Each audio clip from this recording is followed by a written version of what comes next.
Close your eyes and picture this. No electricity, no medicine, no plumbing, and no escape. The year is 1300. You've just been born. And it's already a bad start in most historical fantasies. Being born in the past is romanticized. You've seen it before. Torches flickering in stone castles, a bard playing the lute in the background, a hearty meal being served on wooden tables.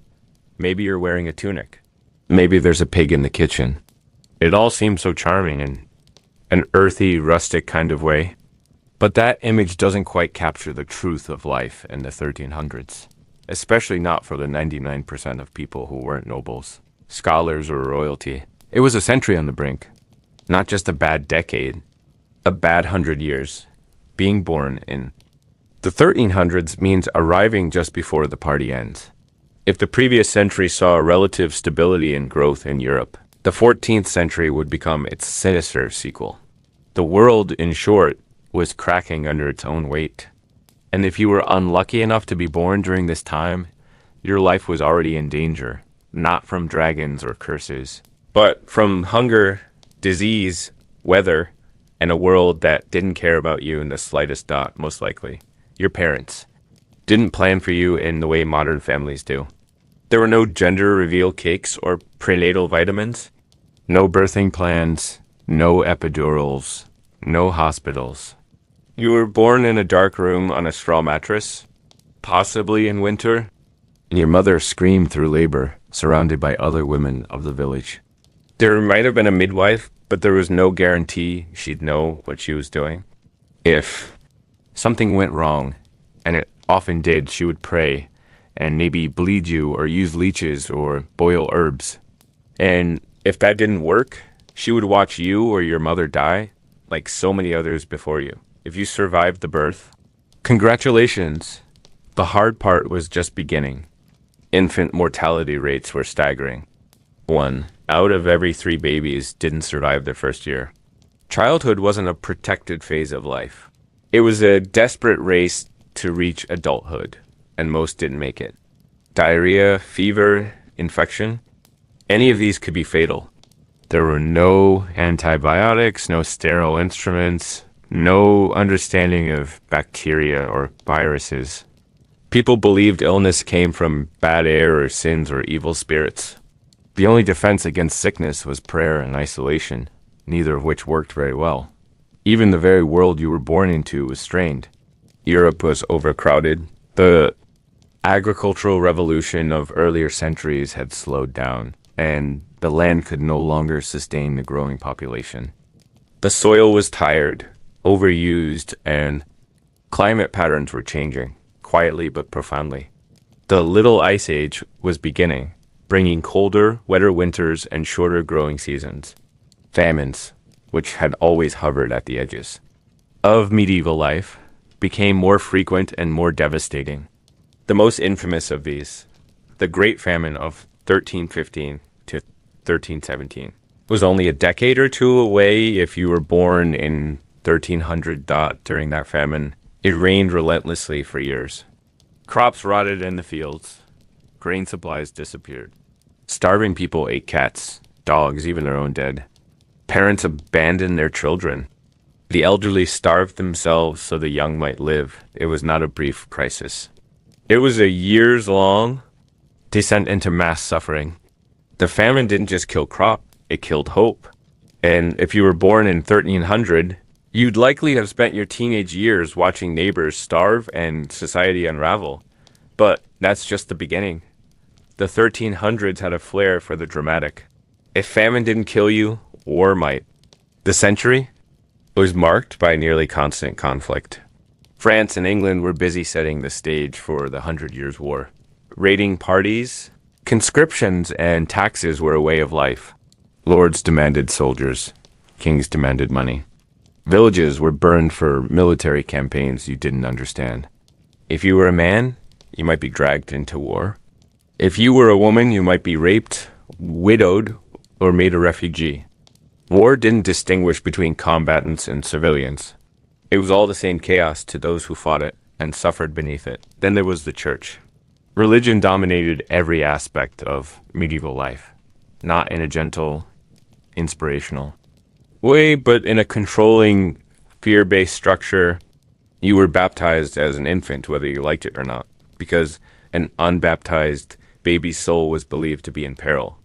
You attended Mass, you tithed a portion of your income, and you obeyed. Church rules, if you didn't, you were not just punished in this life, you were damned in the next. The church wielded enormous power, politically and spiritually. It was your doctor, your judge, your educator, your therapist, and your executioner. And it did not answer to you. Superstition was not a quirk of the era. It was the only logic people had. If crops failed, God was punishing someone. If a baby died, the devil had gotten in. If lightning struck your barn, someone nearby was practicing witchcraft. People lived in constant fear of the unseen, the unknowable. They clung to rituals, charms, and prayers, but none of it protected them from the slow collapse of their society. And what did you have to look forward to in life? If you were a peasant, and you almost certainly were, your future was decided for you. You would live in the same village your whole life. You would work the same fields your father did. You would owe taxes, labor, and loyalty to your lord. You might never learn to read or write. You would never travel more than a few miles from home. Your diet would consist mostly of bread, onions, and watered-down ale. Your shoes would be made of rough leather, or more likely you'd go barefoot. You would sleep in the same room as your animals, not out of affection, but necessity. They provided heat, and walls weren't well insulated. You might think, well, at least there was community. People were closer, families were stronger. That's partly true. People relied on one another, and village life could be social. But it was also claustrophobic. Privacy was rare. Gossip was constant. Violence was common. Punishments were public. Shame and humiliation were tools of control. And because life was so fragile, every minor dispute could become deadly. A stolen chicken could result in a hanging. A sarcastic word could get you accused of heresy or witchcraft. And then just when you think things can't get worse, the 1340s arrive. This is when the real nightmare begins. The Black Death, a disease that swept through Europe in waves, killing between 30% and 60% of the population. It moved fast. People woke up healthy and were dead by evening. Entire villages vanished. Bodies were piled into mass graves. The air stank of death. Priests refused last rites. Doctors fled cities. Parents abandoned their children. No one understood it, and everyone blamed everything. Jews, sinners, foreigners, bad stars, foul smells. No one was spared, and you, if you were born in 1300, would be in your 40s when it hit. If you lived that long, you'd be old by medieval standards, gray-haired, toothless, stooped from decades of labor. And then the plague would arrive, silent and sudden. Maybe you'd survive. Maybe you'd die coughing in a ditch, unburied, unmourned. Either way, your life would be defined by the lead-up to this collapse. A slow, grinding descent into fear. Dirt, hunger, and chaos. This was not an age of heroes or wizards. It was an age of endurance. Most people didn't live. They endured. They survived season to season, hoping the winter wouldn't kill them, hoping their child wouldn't get sick, hoping their lord wouldn't raise the rent, hoping they could find enough firewood, hoping their village wouldn't be raided or cursed or condemned. They didn't dream big. They dreamed of next week. The romantic image of the 1300s is a lie. The stone castles you imagine were cold, drafty, and full of fleas. The tapestries were woven by people going blind from the strain. The kings you picture lived in paranoia, surrounded by betrayal and filth. The peasants you imagine laughing over mugs of ale were usually just tired, cold, and sick. The world of the 1300s was not whimsical. It was wet, moldy, slow, and aching God. So, yes, being born in the 1300s was something you'd regret, not because you were unlucky, but because you were normal. And in that time, normal was miserable. There was no escape, no second chance. number, progress, just existence. And then, like all the others, you were forgotten. But don't worry, this is just a sleepy exploration. You're not in the 1300s. You're here now with a bed, a blanket, clean water, toothpaste, antibiotics. You have books, lights, privacy, a toilet dot. You have history to remind you how far we've come. And you have the comforting knowledge that no matter how hard your day was, at least you weren't born in. The 1300s thought so. You've been born in the 1300s. You've survived childbirth, which is already a minor miracle. The midwife didn't drop you. The rats didn't chew your toes off in the first week. And your mother somehow managed to keep herself and you alive through a sleepless haze of cold nights and inadequate food. Now, here's the unfortunate truth. You're a peasant, and that's not just a guess. It's a statistical certainty. About 90% of the European population in the 1300s were peasants. These weren't quaint villagers in decorative aprons and charming hats, humming as they strolled through flower-lined paths. These were people tied to land they didn't own, working, from dawn to dusk, often in miserable conditions, living short, grueling lives. You didn't choose to be a peasant. You just were one. That was your lot. There were no applications, no dream jobs, no escape routes. Let's set the scene. You live in a small wooden hut. It's dark, damp, and cold most of the year. The roof leaks. There's no chimney. Smoke just hangs in the air or seeps through the thatch ceiling, coating everything in soot. The floor is dirt, not earthen-style flooring. Actual dirt packed hard by feet, animals, and years of use. If you're lucky, there's a fire in the center for cooking and warmth. If you're not, you're just cold. You share this tiny home with your entire family. Mother, father, brothers, sisters, maybe grandparents, and definitely livestock. Chickens, a goat, perhaps even a pig, not as pets, but as company, insulation, and future meals dot your bed. If you have one, is straw, no mattress, no sheets.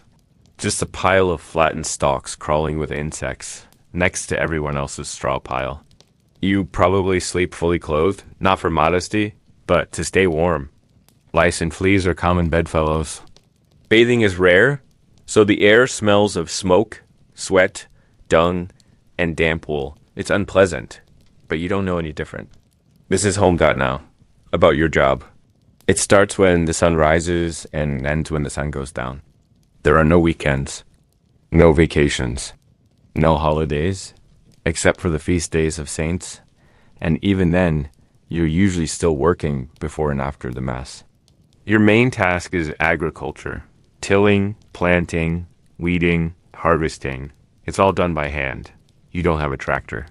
You don't even have a proper plow unless your Lord provides one. You might have a wooden spade, a sickle, and maybe a stubborn ox if you're lucky. You spend your days bent over in mud, dirt under your nails, your back aching before you turn 12. Your hands are calloused. Your feet are often bare. You walk miles each day carrying firewood, buckets of water, baskets of vegetables or manure. You eat quickly, sleep poorly, and never stop. There's no romantic connection to nature, no Instagram-worthy sunrises over golden wheat fields. Just endless repetition. And here's the kicker.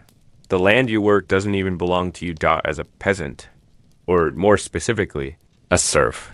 You are legally tied to your lord's estate. You're not a slave exactly, but you're not free either. You can't leave the village without permission. You owe renting crops, money, or labor. You give a portion of what you grow to your landlord, another portion to the church, and keep whatever remains, if anything, for yourself. Some years you barely survive. In bad years, you starve. If you fail to meet your obligations, if you fall behind on payments, if your harvest is poor, if a pig dies, you may be fined, beaten, or evicted. You can't sue. You can't move. You can't argue. The local manor court is presided over by the same lord who profits from your labor. Justice is whatever he says it is. Most of the time, that means punishment and humiliation, maybe a whipping. Maybe time in the stocks, maybe confiscation of your animals, and yes, sometimes public shaming. Your neighbors will be encouraged to laugh, but let's say you're doing well as a peasant can. Maybe your family has worked the same plot of land for generations. You're respected in the village. You know the rhythms of planting and harvesting. Even then, life is hard. One bad storm can destroy your crops. One illness can cripple your family. One unlucky rumor, one poor decision, one harsh winter. That's all it takes to lose everything. And you will never ever be rich. Even your best case scenario is just survival. Let's talk about food, since that's the main thing you're working for. You eat mostly bread, not soft, yeasty loaves. Dense, hard, dark bread made from rye or barley. Wheat bread is expensive. Aristocrats eat it. You don't. You supplement your bread with onions, cabbage, leeks, beans, and maybe a bit of pork fat if you're fortunate. Meat is rare. Cheese is treasured. Eggs are occasional. You drink ale not to party, but because the water might kill you. Malnutrition is a way of life. Your diet lacks essential vitamins. Children often suffer from rickets, scurvy, and anemia. Your teeth rot early. You don't know what a toothbrush is, and even if you did, you couldn't afford one. Toothaches are common. So is dying from infected gums. Now imagine you're not a man, but a woman. Your peasant life is even worse. From the moment you can walk, you work grinding grain, feeding livestock, spinning wool, fetching water, caring for children, and mending clothes. When you're old enough, usually by 13 or 14, you're married off, often to a neighbor, and often with no say in the matter. You're expected to produce children, even though childbirth is dangerous and often fatal. There's no such thing as maternity leave. You give birth at home, possibly with only your mother or sister present. If you survive, you go back to work. If you die, your husband remarries quickly because someone needs to look after the other children and continue producing more. And what about education? There isn't any. Most peasants are illiterate. Books are rare, handwritten, and expensive. You might not even know your birthday. You don't keep a diary. You don't write letters. The only people who can read in your village are the priest and maybe the steward. You know only what they tell you. Religion, of course, dominates your mental life. You attend church weekly, maybe daily. You confess your sins, even if you don't understand what they are. You fear hell, you fear sin, you fear the wrath of God. The priest's word is law. If he says you're cursed, you're cursed. If he says a bad harvest is your fault, it is. There's no appeal, no debate, just fear and submission. Even your social life, such as it is dictated by your Lord. You owe him feudal dues for nearly everything. Want to marry? Pay a fee. Want to use the Lord's mill to grind your grain? Pay a fee. Want to brew ale? There's a fee for that too. You're squeezed at every level, and there's no escape. Even if you manage to save a little money, it won't free you. The system is designed to keep you exactly where you are. Still, life as a peasant isn't entirely bleak. There are moments of community. You might celebrate religious festivals. You might share a jug of ale with neighbors after a good harvest. You might dance at a wedding. Laughter happens. Children play with sticks and stones. There's singing, storytelling, the occasional feast. But these are fleeting moments, tiny flickers, and otherwise dim world dot, and when you grow old. Which in the 1300s means you're somewhere around 45. Your body is worn out. Your joints ache. Your eyes fail. Your back is crooked. You've buried children. You've watched friends die of fever, infection, or childbirth. There's no retirement, no rest. You keep working until you can't, and when you finally die, it will likely be quietly. There's no funeral procession, no marble stone, no written legacy. Maybe a priest says a few words. Maybe someone marks your grave with a wooden cross.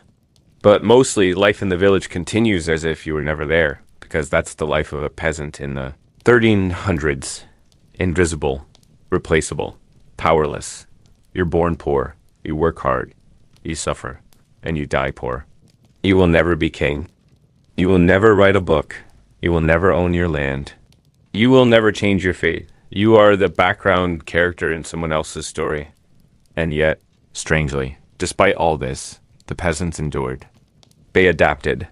They laughed, wept, danced, fought, prayed, and hoped.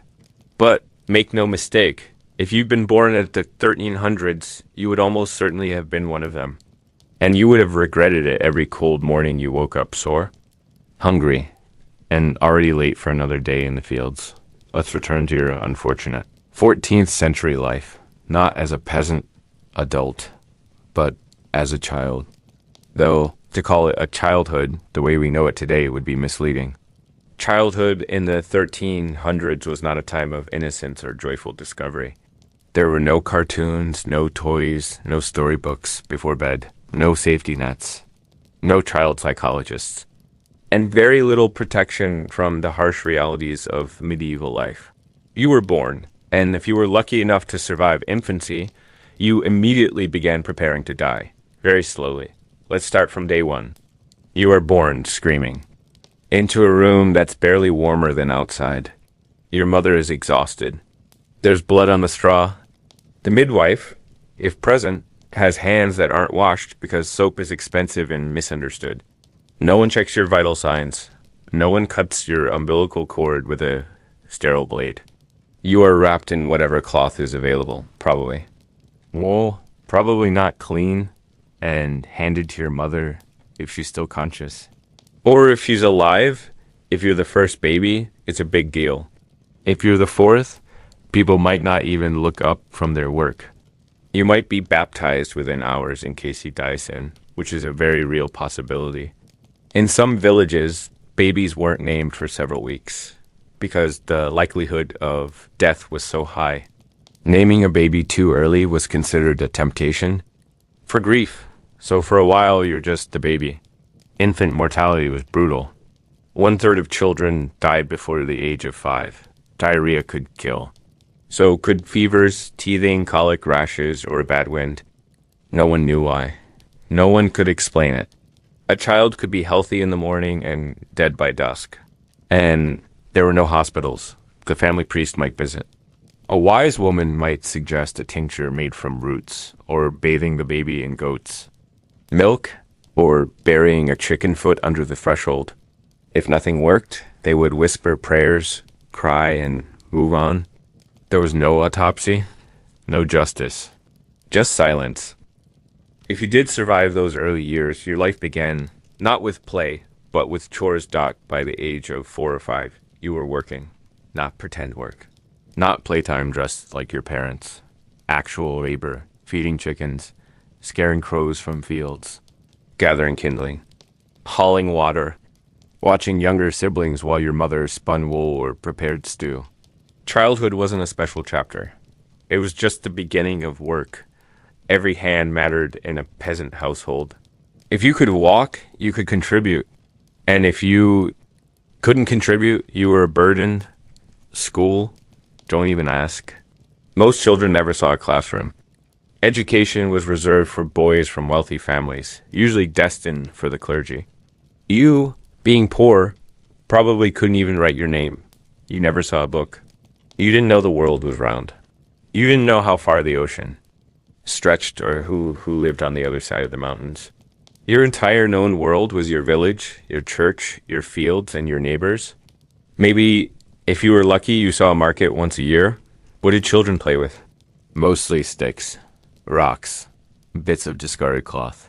Maybe you and your siblings made up songs or rhymes while working. Maybe you raced insects or tossed bones.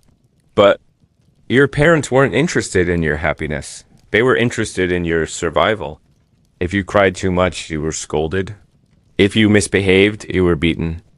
Discipline was physical, and affection was often scarce. Your mother was exhausted. Your father was absent or angry. Life didn't allow for softest dot, and then there was the dirt. It was everywhere. You were born into it, lived in it, slept in it, played in it. There were no baths, no running water, no toothbrushes or soap bars. You might get washed once a month in a wooden tub with reused water. You probably had lice, worms, fleas, maybe scabies. Cuts and scrapes festered. Your nails were always black. Your teeth rotted before your 10th birthday. Your breath reeked of decay. No one noticed, because everyone else smelled the same dot, and then there was the fear. Constant, low-level fear. Of hunger, of disease, of your parents' anger, of God's punishment, of wolves, of other children sometimes. Bullying wasn't a schoolyard problem. It was survival training. Fights happened over scraps of food or bits of cloth. Injuries were untreated. Bruises became infections. A simple fall from a hay cart could change your life or end it. Children were not coddled. They were not protected. If anything, they were exposed. From an early age, you saw animals slaughtered, people buried, women give birth, and others die giving birth. You saw your grandparents lose their teeth and minds. You saw neighbors get whipped or pilloried. You saw things modern children are shielded from until adulthood, and you saw them before your voice even changed. Even the few happy moments were laced with risk. Fairs could bring strangers, and strangers brought violence or disease. Feast might mean overeating or spoiled food. A game might end with a broken bone or worse. Life was unpredictable, and rarely in a good way. Did parents love their children? Yes, probably. But love was often indistinguishable from duty. A father might name his son after himself. A mother might sew a protective charm into a baby's tunic, but they were cautious. Too much love could break a person. After all, that baby might die before spring. That toddler might catch a fever and be buried before the new moon. Love had to be practical. Too much tenderness and you didn't survive the grief. And then, if you made it to your early teens, childhood was over at around age 12. Girls were considered ready for marriage. Some were married even earlier, especially if their families were poor and desperate to offload another mouth to feed. Boys might become apprentices if they were lucky, or just start working full time. From this point on, you were expected to behave like an adult. You could be fined, punished, married, sent to war. You might already have a child of your own by the time you were 15. The concept of teenager didn't exist. There were no school dances, no comic books, no moody poetry, no gap years. You went from child to adult in the time it takes today's kids to finish middle school. No one asked about your dreams. No one asked if you were happy. The line between child and adult was blurry and brutal. And what about safety? That concept didn't exist either. You could be beaten by your father, your teacher, your employer, and even your local priest. No one would intervene. Children were property, extensions of the household, not independent beings. If you stole food, you might be whipped or branded. If you lied, you might have your ears boxed until you bled. And no one cared about your feelings. Sadness, fear, pain, these were just facts of life. No one talked about trauma. No one believed. In therapy, you just kept going. Or you idea in single quotes religion, of course, crept into every aspect of your little life. You were taught that your soul was stained from birth. That demons waited for you in your sleep. That angels kept score. That if you disobeyed, you might be punished in hell forever. Mass was long and confusing. You didn't understand Latin, but you knew the tone. Be afraid. Confess. Repent. Obey. This was your childhood faith, not a nurturing belief in goodness, but a constant anxiety about sin. And the worst part? No one remembered your childhood later. It wasn't documented. There were no photos, no birthday parties, no school projects kept in a drawer. Your memories existed only in your own mind, and if you died, they vanished. Your parents wouldn't have a baby book. They wouldn't have your fingerprints pressed in clay or locks of your hair in a frame. You were a child in the 1300s, and childhood was a fast, dangerous corridor toward a grim adulthood. If you even made it there in a way, the 1300s didn't just lack comfort, they lacked the concept of comfort. The idea that childhood should be protected, cherished, and supported, that came centuries later. In your world, you had no rights, no voice, no future that wasn't dictated by your birth. You were born poor. You stayed poor. You worked. You suffered. You died. The end died, but if you did survive, if you endured, if you managed to carry your broken little body into adulthood, you might have some resilience. You might feel proud that you lived through the frost, the hunger, the grief, but that doesn't change the fact. Childhood in the 1300s wasn't magical. It was muddy, noisy, painful, and short. And you, with your 21st century brain and bones, would have regretted every single moment of it. Let's say, somehow you've survived your muddy, lice-infested childhood in the 1300s. You've dodged infant mortality, outlived a winter or two, and managed not to drown in a barrel or get kicked in the head by a mule. Congratulations! You've earned a meal. But don't get too excited. This isn't a feast. It isn't even warm, most of the time, because food in the 14th century wasn't about enjoyment.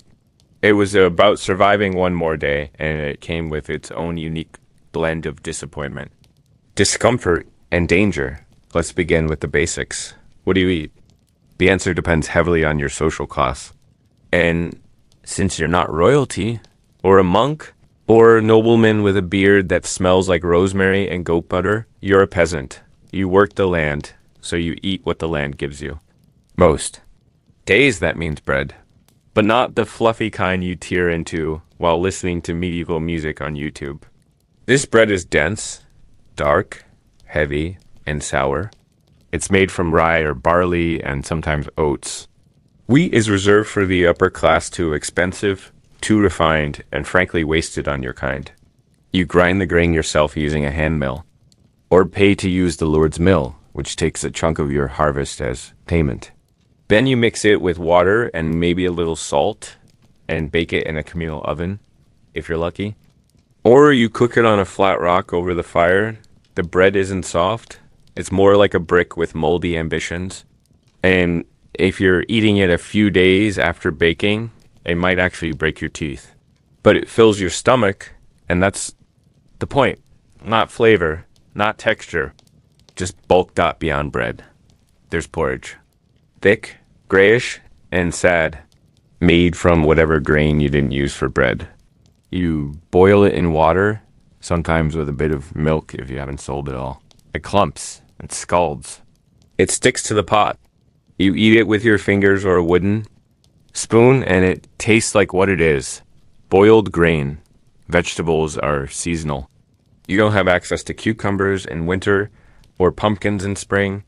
You grow leeks, onions, garlic, cabbages, turnips, and beans. If the harvest is good, you'll eat a stew made of all the above, flavored with a little salt, maybe some dried herbs. If the harvest is bad, you'll eat onions until your breath peels paint.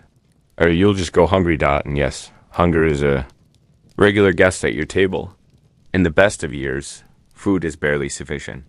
In bad years, after floods, droughts, or failed harvests, you ration bread, water down your ale, and boil grass.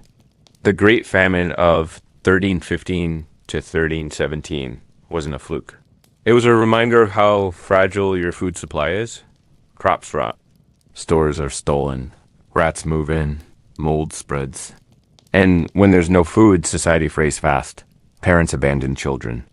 Neighbors steal from each other. Old people stop eating. Young people die anyway. Cannibalism is whispered about.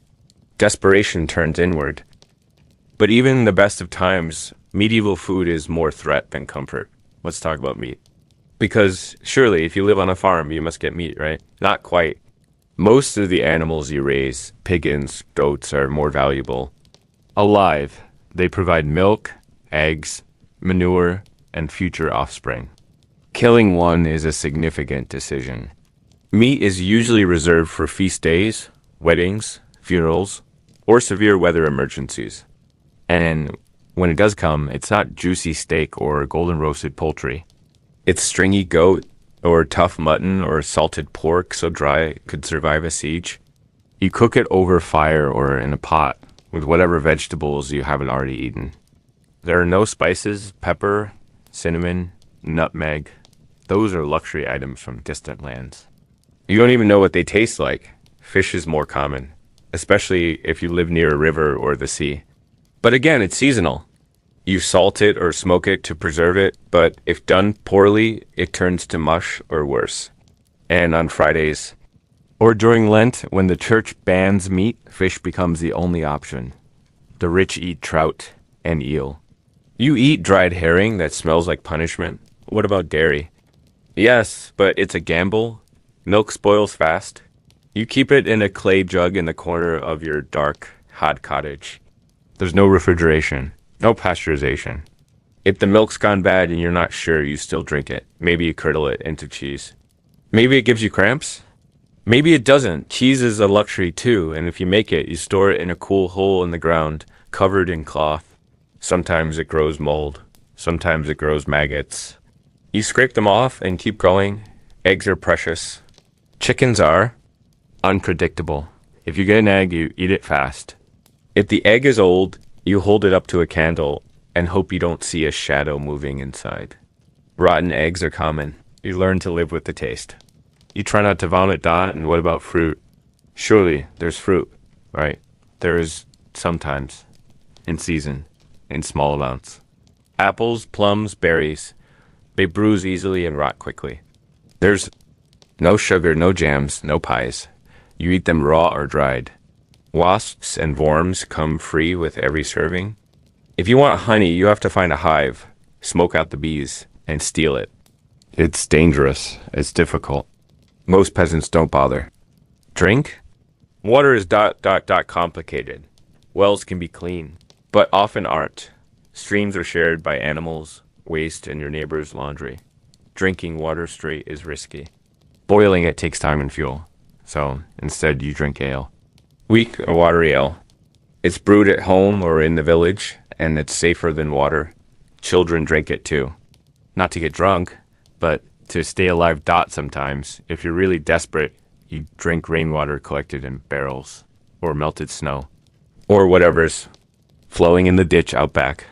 If you get sick, well, maybe you blame a curse. Food preservation is another nightmare. There's no fridge, no freezer, no Tupperware. You store food in cellars, jars, pits, or above the fire. But rats, insects, mold, and moisture are always waiting. Meat is salted or smoked. Fruit is dried. Grains are kept in sacks. But everything spoils. Everything is temporary. You eat quickly, and you eat with anxiety. The smell of rot is never far . And then there's ergot. This is a fungus that infects rye, one of the most common grains. If your bread is made from infected flour, it can poison you. The symptoms are wild: convulsions, hallucinations, gangrene. Fingers turn black and fall off. People writhe in agony. In some towns, it's called St. Anthony's fire. You think it's punishment from God. You don't realize it's MOLD. You keep eating the same bread until someone dies. And even then, there's no solution. Let's say, once in a while there's a festival, a feast day, a marriage, maybe even a royal visit. You get something special, a meat pie, a sweetbread, a cup of spiced wine, something cooked with honey or herbs or miraculously, a bit of imported pepper. That's a day you remember. That's a meal you talk about for years, but the rest of the time, gruel, bread, cabbage, maybe a radish, and the manner of eating. Forget forks, they're for nobility and foreigners. You eat with your fingers or a spoon if you have one. You share bowls.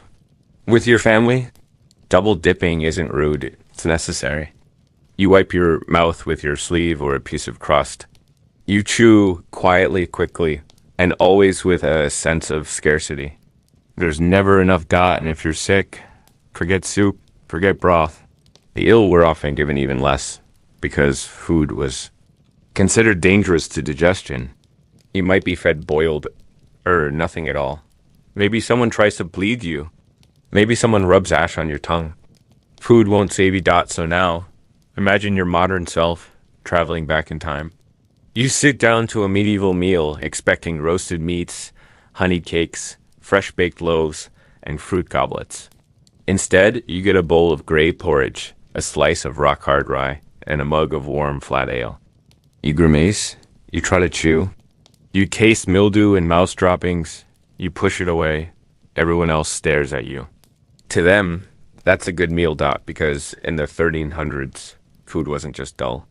It was a risk, a test, a reminder that pleasure was not guaranteed, and survival was never secure, and you'd regret every bite of it. Imagine, you've reached adulthood in the 1300s. You've survived your peasant upbringing, grown used to moldy bread, lost a few siblings to fever, and settled into a dull rhythm of fieldwork and freezing winters. You've seen your share of sadness, but nothing, absolutely nothing, prepares you for what's about to happen next, because the plague is coming, and it doesn't care about your routine. It doesn't care how hard you've worked, how devoutly you've prayed, or how many chickens you've sacrificed to Saint Sebastian. It comes in silence, then in rats, then in death. And it is faster and more terrifying than anything your muddy little village has ever seen. It's the year 1347, and reports have started to trickle in. Strange news from the south. Ships arriving in Sicily from the east are filled not with silks or spices, but with corpses. Sailors stumble off the decks, bleeding from strange black boils, vomiting, shivering, and then collapsing dead in the streets. The news spreads like fire in dry straw. It travels from port to port through trade routes and caravans. People whisper, speculate, pray, and then just as you start to think maybe it won't reach your tiny hamlet, it does. No one knows what the plague is. The word bacteria hasn't been invented yet. Germ theory is centuries away. There are no microscopes, no doctors, with sterile gloves. All you know is that people are dying fast and in terrible ways. One day your neighbor complains of a headache. By sunset, she's coughing blood. By morning, she's cold and purple. By the next evening, 3 more people are sick, then 10. Then the whole village, and it isn't just death. It's a grotesque, merciless unraveling of the human body. The plague strikes hard and strange, high fever, chills, vomiting, excruciating pain, and most famously, swollen buboes, grotesque black lumps in the armpits, groin, and neck, oozing pus and blood. The stench is unbearable. The screams are worse. People claw at their skin, thrash in their beds, and beg for death long before it comes. Some think it's punishment from God. Others say it's the Jews poisoning wells, or the stars aligning badly, or a curse from the east. There are no answers, only more bodies. The priests are overwhelmed. Funerals are skipped. Bells ring constantly. The graveyards fill up and then overflow. Mass graves are dug, deep trenches where dozens, even hundreds of corpses are tossed together like garbage. No names. Number. Right. Just lying in dirt. You see friends die, family die, children, elders, the strong and healthy. It makes no distinction. No one knows who will go next. You start to notice symptoms in yourself. Is that just a bruise or the start of a bubo? Is your headache just fatigue, or is death knocking? And the fear is unlike anything you've felt before. Villagers barricade themselves in. Towns close their gates. No one wants travelers. No one wants guests. People flee to the countryside, only to bring the disease with them. Entire communities disappear. A once busy road now leads past abandoned farms, silent houses, collapsed thatch. The world grows quieter and more horrifying every day. People stop trusting one another. Parents abandon their children. Children leave their parents to die alone. Priests, once the spiritual comfort of a community, now avoid the sick. Confessions go unheard. Last rites are skipped. It's too dangerous. And into this despair creep the flagellants. Roving bands of religious fanatics who believe the plague is punishment for sin. They walk from town to town, shirtless, chanting, whipping themselves bloody in the streets. They terrify children, anger the clergy, and do nothing to stop the dying. But for a while, you might join them. Anything to feel like you're doing. Something doubt medical advice. Laughable. Plague doctors appear in cities, wearing long bird-like masks filled with herbs to ward off bad air. They prescribe bloodletting, flower garlands, prayers, and urine. Nothing works. The few brave physicians who try to help usually die themselves. And the rest, they leave. Or hide. Daily life becomes grotesque. Markets are empty. Carts piled with bodies trundle down the street. Bring out your dead is no longer a joke. Entire families die in a matter of days. Dogs and pigs roam freely, chewing on the remains. The church bells never stop. If you're a peasant, the fear is worse not because you understand less, but because you're trapped. You can't flee. You can't pay for protection. You can't afford clean food or private wells. You hunker down, rubbing vinegar on, your hands burning herbs in the corners of your hut, and praying desperately. But God is silent. Some towns attempt desperate quarantine measures. Gates are locked. Passes are issued. Letters of health are required to travel. But it's too little, too late. The plague moves faster than fear. Wherever people gather, it finds a way in. Ports, churches, markets, all become death traps. Ships arrive with black sails and silent decks. Entire crews gone. And still the rats come. It gets worse.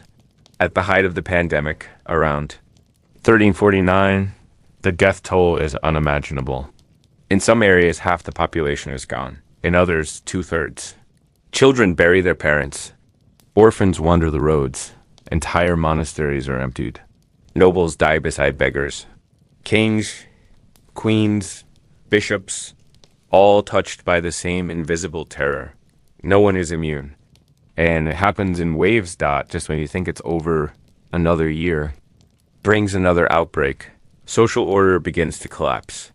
With so many dead, labor becomes scarce. Fields go unplanted. Buildings rot. Roads fall apart. The local lord stops collecting taxes because there's no one left to pay them. In towns, artisans and craftsmen vanish, replaced by desperate scavengers. Religion loses its grip. The church, unable to offer answers or protection, faces criticism for the first time. People begin to wonder if priests died as fast as sinners, what power did they really have? But for a peasant like you, there's no time for philosophical questions. You're just trying to avoid death. So what do? You close your windows if you have them. You stuff the cracks with herbs. You stop speaking to strangers. You bury your dead in shallow graves because digging takes energy you no longer have.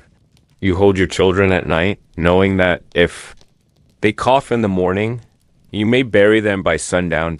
And then one day, it stops. Not all at once. There's no victory parade. Just fewer funerals. A little more bread at the market. The priest rings the bell, and no one else dies that day. People blink in disbelief. They whisper, maybe it's over, maybe, but the scars remain. Your family is smaller. Your friends are gone. Your faith is rattled.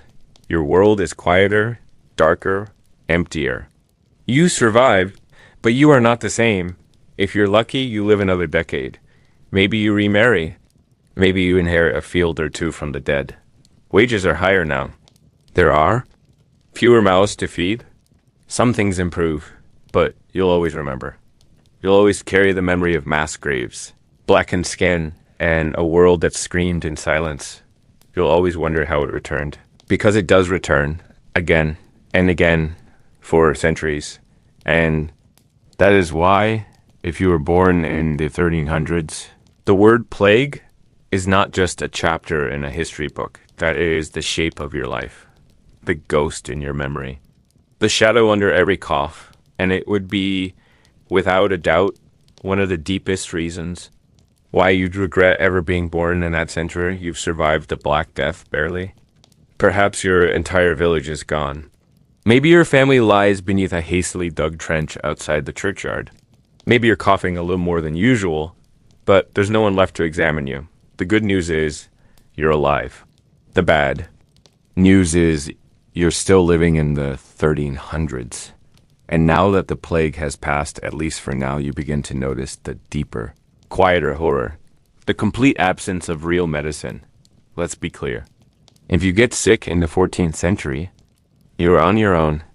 There's no such thing as a hospital like we know today.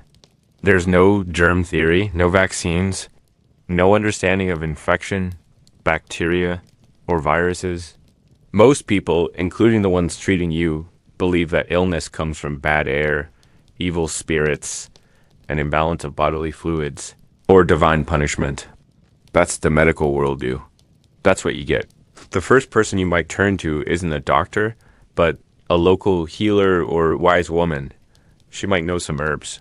She might know which leaves to crush to soothe a fever, or which roots. It might ease your gut, but she isn't licensed. She doesn't have sterile tools.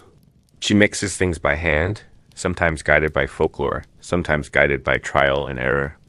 And if the herbs don't work, well, she may tell you it's because you've angered a saint or someone's cast the evil eye on you. If you're lucky enough to live near a town, and if that town has enough coin, you might encounter a physician. But let's not get too excited. A medieval physician wears long robes, maybe fur-trimmed, maybe not. He's educated. He can read Latin. He probably went to Bologna, Paris, Oxford. That sounds promising. Until you learn what he studied, not biology, not anatomy, not even chemistry. He studied Aristotle, Galen, Hippocrates, ancient Greeks and Romans who wrote about medicine over 1,000 years before. And because medieval scholars revere tradition more than observation, they rarely question what the ancients wrote. So your doctor believes your body is governed by 4 humors: blood, phlegm, black bile, and yellow bile. If you're sick, it means your humors are out of balance. That's it. That's the entire system. You got a fever, too much blood, you're melancholy, too much black bile. You got chest pain, your phlegm is misbehaving. The solution? Rebalance the humors. Enter bloodletting, one of the most common medieval treatments. Bloodletting involves opening your veins and draining you, like a wine cask. The idea is simple. Remove excess blood, and you'll feel better. No one really considers how much blood you need to stay alive. No one tracks the effect of this treatment. It's accepted medical practice. You lie down, and the doctor or the barber surgeon, who also cuts hair and pulls teeth, ties a leather strap around your arm. He selects a sharp knife or a special tool called a lancet, slices a vein, and lets your blood drip into a bowl. Sometimes it's measured, sometimes not. If you faint, that's considered a good sign. If you die, well, the disease was obviously too strong. Alternatively, you may be offered leeches. Fat, black, squirming leeches placed on your skin to suck the sickness out of you. The sensation is disturbing. They latch on. They swell with your blood. When full, they fall off. This is supposed to cure you. If it doesn't, more leeches.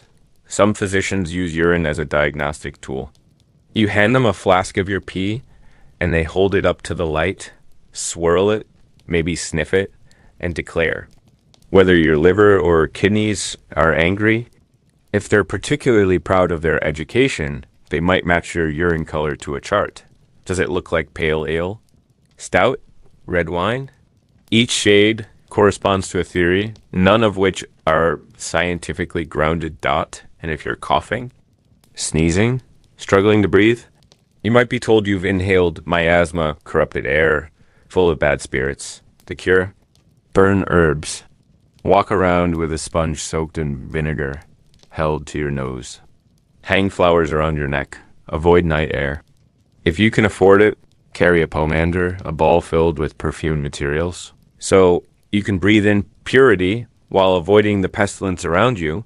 Doctors may also prescribe concoctions called electuaries, sludgy mixes of honey, crushed minerals, powdered herbs, and sometimes even ground pearls or amber. These are taken by mouth. Some taste like swamp water. Others burn. None of them work in any meaningful way. They are at best placebos. At worst, they are toxic. If you have a wound, a gash, a burn, a boil, you might have it cauterized with a hot iron, not sterilized, not numbed. just seared shut painfully and permanently. Infection is common. Gangrene is a death sentence. Amputation is done without anesthesia. You bite down on a stick. If you scream, they tell you to pray harder. What about surgery? Technically, it exists, but it's crude, agonizing, and only attempted by barber surgeons or battlefield hacks. There's no antiseptic, no understanding of anatomy beyond rough guesses. The operating table is a wooden bench. Your anesthesia is wine or nothing. And your survival odds are grim. But let's not forget the religious aspect of medicine. Many people, especially in rural areas, believe illness is the result of sin. You offended God. You failed to attend Mass. You've harbored envy, lust, pride. Your illness is punishment, and healing must come through repentance. Confessed with yourself. Pay for a Mass to be said on your behalf. If that doesn't work, make a pilgrimage to a holy site. Some people walk hundreds of miles with infected limbs just to touch a relic, the toe of a saint, the robe of a martyr, the tears of the Virgin Mary. Sometimes they die on the way. The Church also sanctions the use of relics and holy water for healing. You might be sprinkled, anointed, or pressed against the bone of a long-dead saint. You believe it will help. You want it to help. Sometimes. Through the power of belief or coincidence, it seems to help. More often, it doesn't. Mental illness, that's not a concept yet.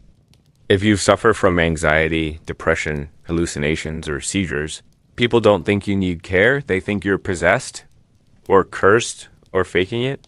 The response is often violent. Exorcisms are performed. You might be chained, isolated, beaten, or sent to a monastery to pray away the demons. If you're a woman, you're especially vulnerable. Women who hear voices or collapse into fits might be labeled witches, and that ends as badly as you think. For women, medicine is doubly dangerous. Midwives attend births. Yes, but childbirth is a gamble every time. There are no sterile tools, no C-sections, no antibiotics. If labor goes long, you're left to suffer. If the baby is breech, you might both die. If you survive, infection might kill you a few days later. It's called childbed fever, and no one knows what causes it. You're expected to just get through it and do it again and again. Even preventive care is based more in astrology than science. Physicians consult the stars before procedures. They carry charts showing which body parts are governed by which celestial signs. You may be told that Tuesday is a bad day for dental work because Mars is in retrograde. You nod, because what else can you do? Some people turn to magic, charms, talismans, spells whispered by candlelight. You might wear an amulet of wolf's tooth around your neck, or sleep with a frog under your pillow. Desperate times invite desperate solutions. The result of all this? Illness becomes part of life. People walk around with coughs that last years. Children wheeze and limp and scratch at sores. Adults lose teeth, eyes, limbs, and just carry on. Pain is normalized. Discomfort is expected. The body is a fragile, unpredictable vessel, and you learn not to hope for too much. Even dying isn't handled well.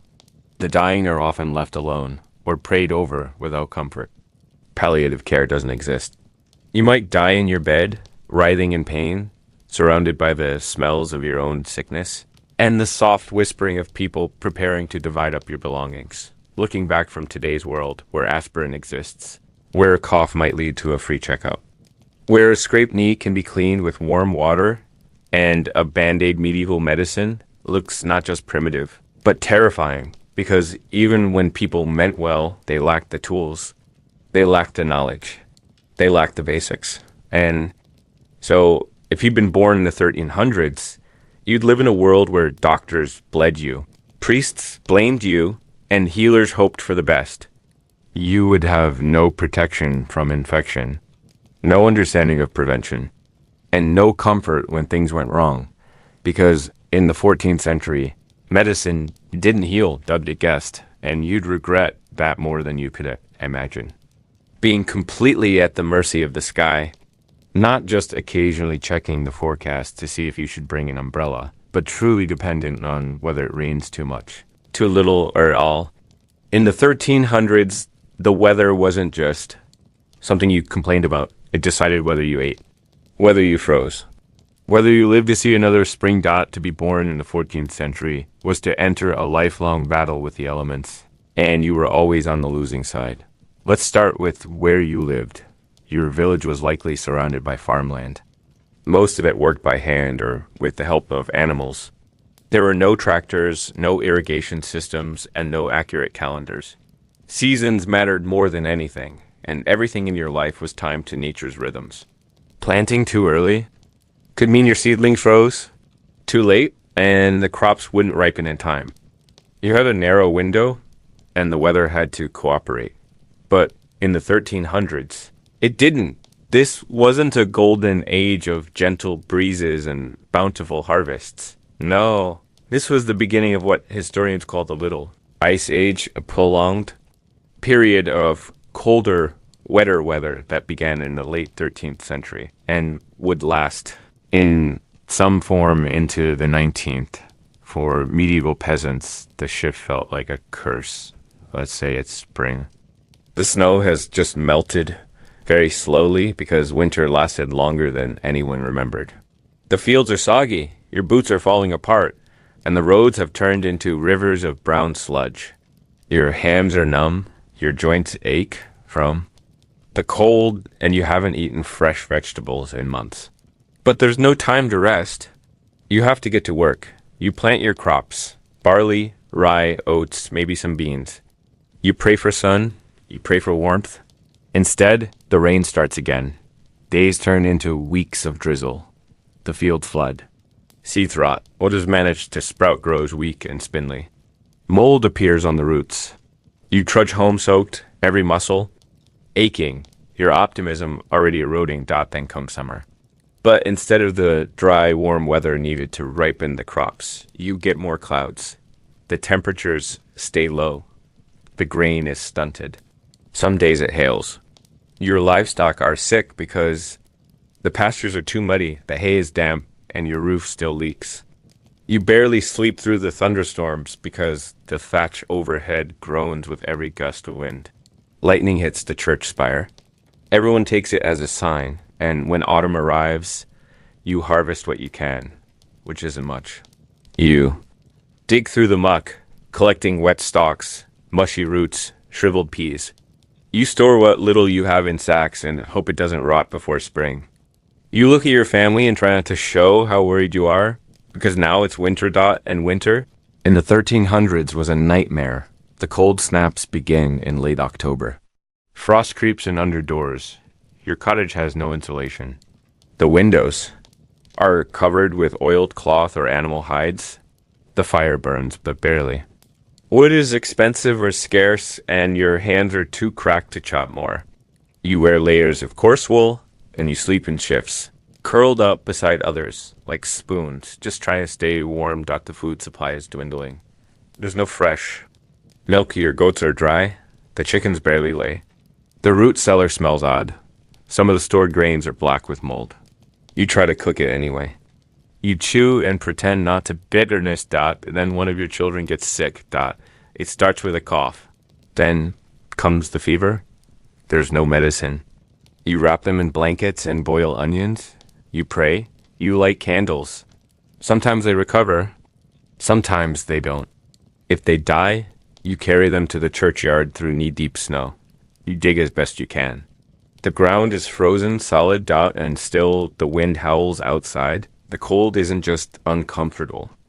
It's constant. You feel it in your chest, in your gums, in your cracked heels. You dream of warmth. You become slower, hungrier, meaner. People fight over firewood. You might trade a prized possession for a sack of dry grain. Theft increases. So, does violence? Families stop helping each other. The village festival is canceled. Then, as if the weather weren't cruel enough. The famine begins.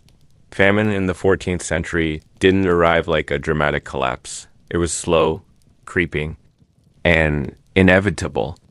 Too much rain meant poor harvests. Poor harvests meant not enough food to store. Not enough food stored meant rationing, which meant hunger, which meant weakness, illness, and death. The Great Famine of 1315 to 1317, one of the worst in European history, was the direct result of 3 years of brutal weather. Crops failed, animals died. People resorted to eating bark, grass, even cats and dogs.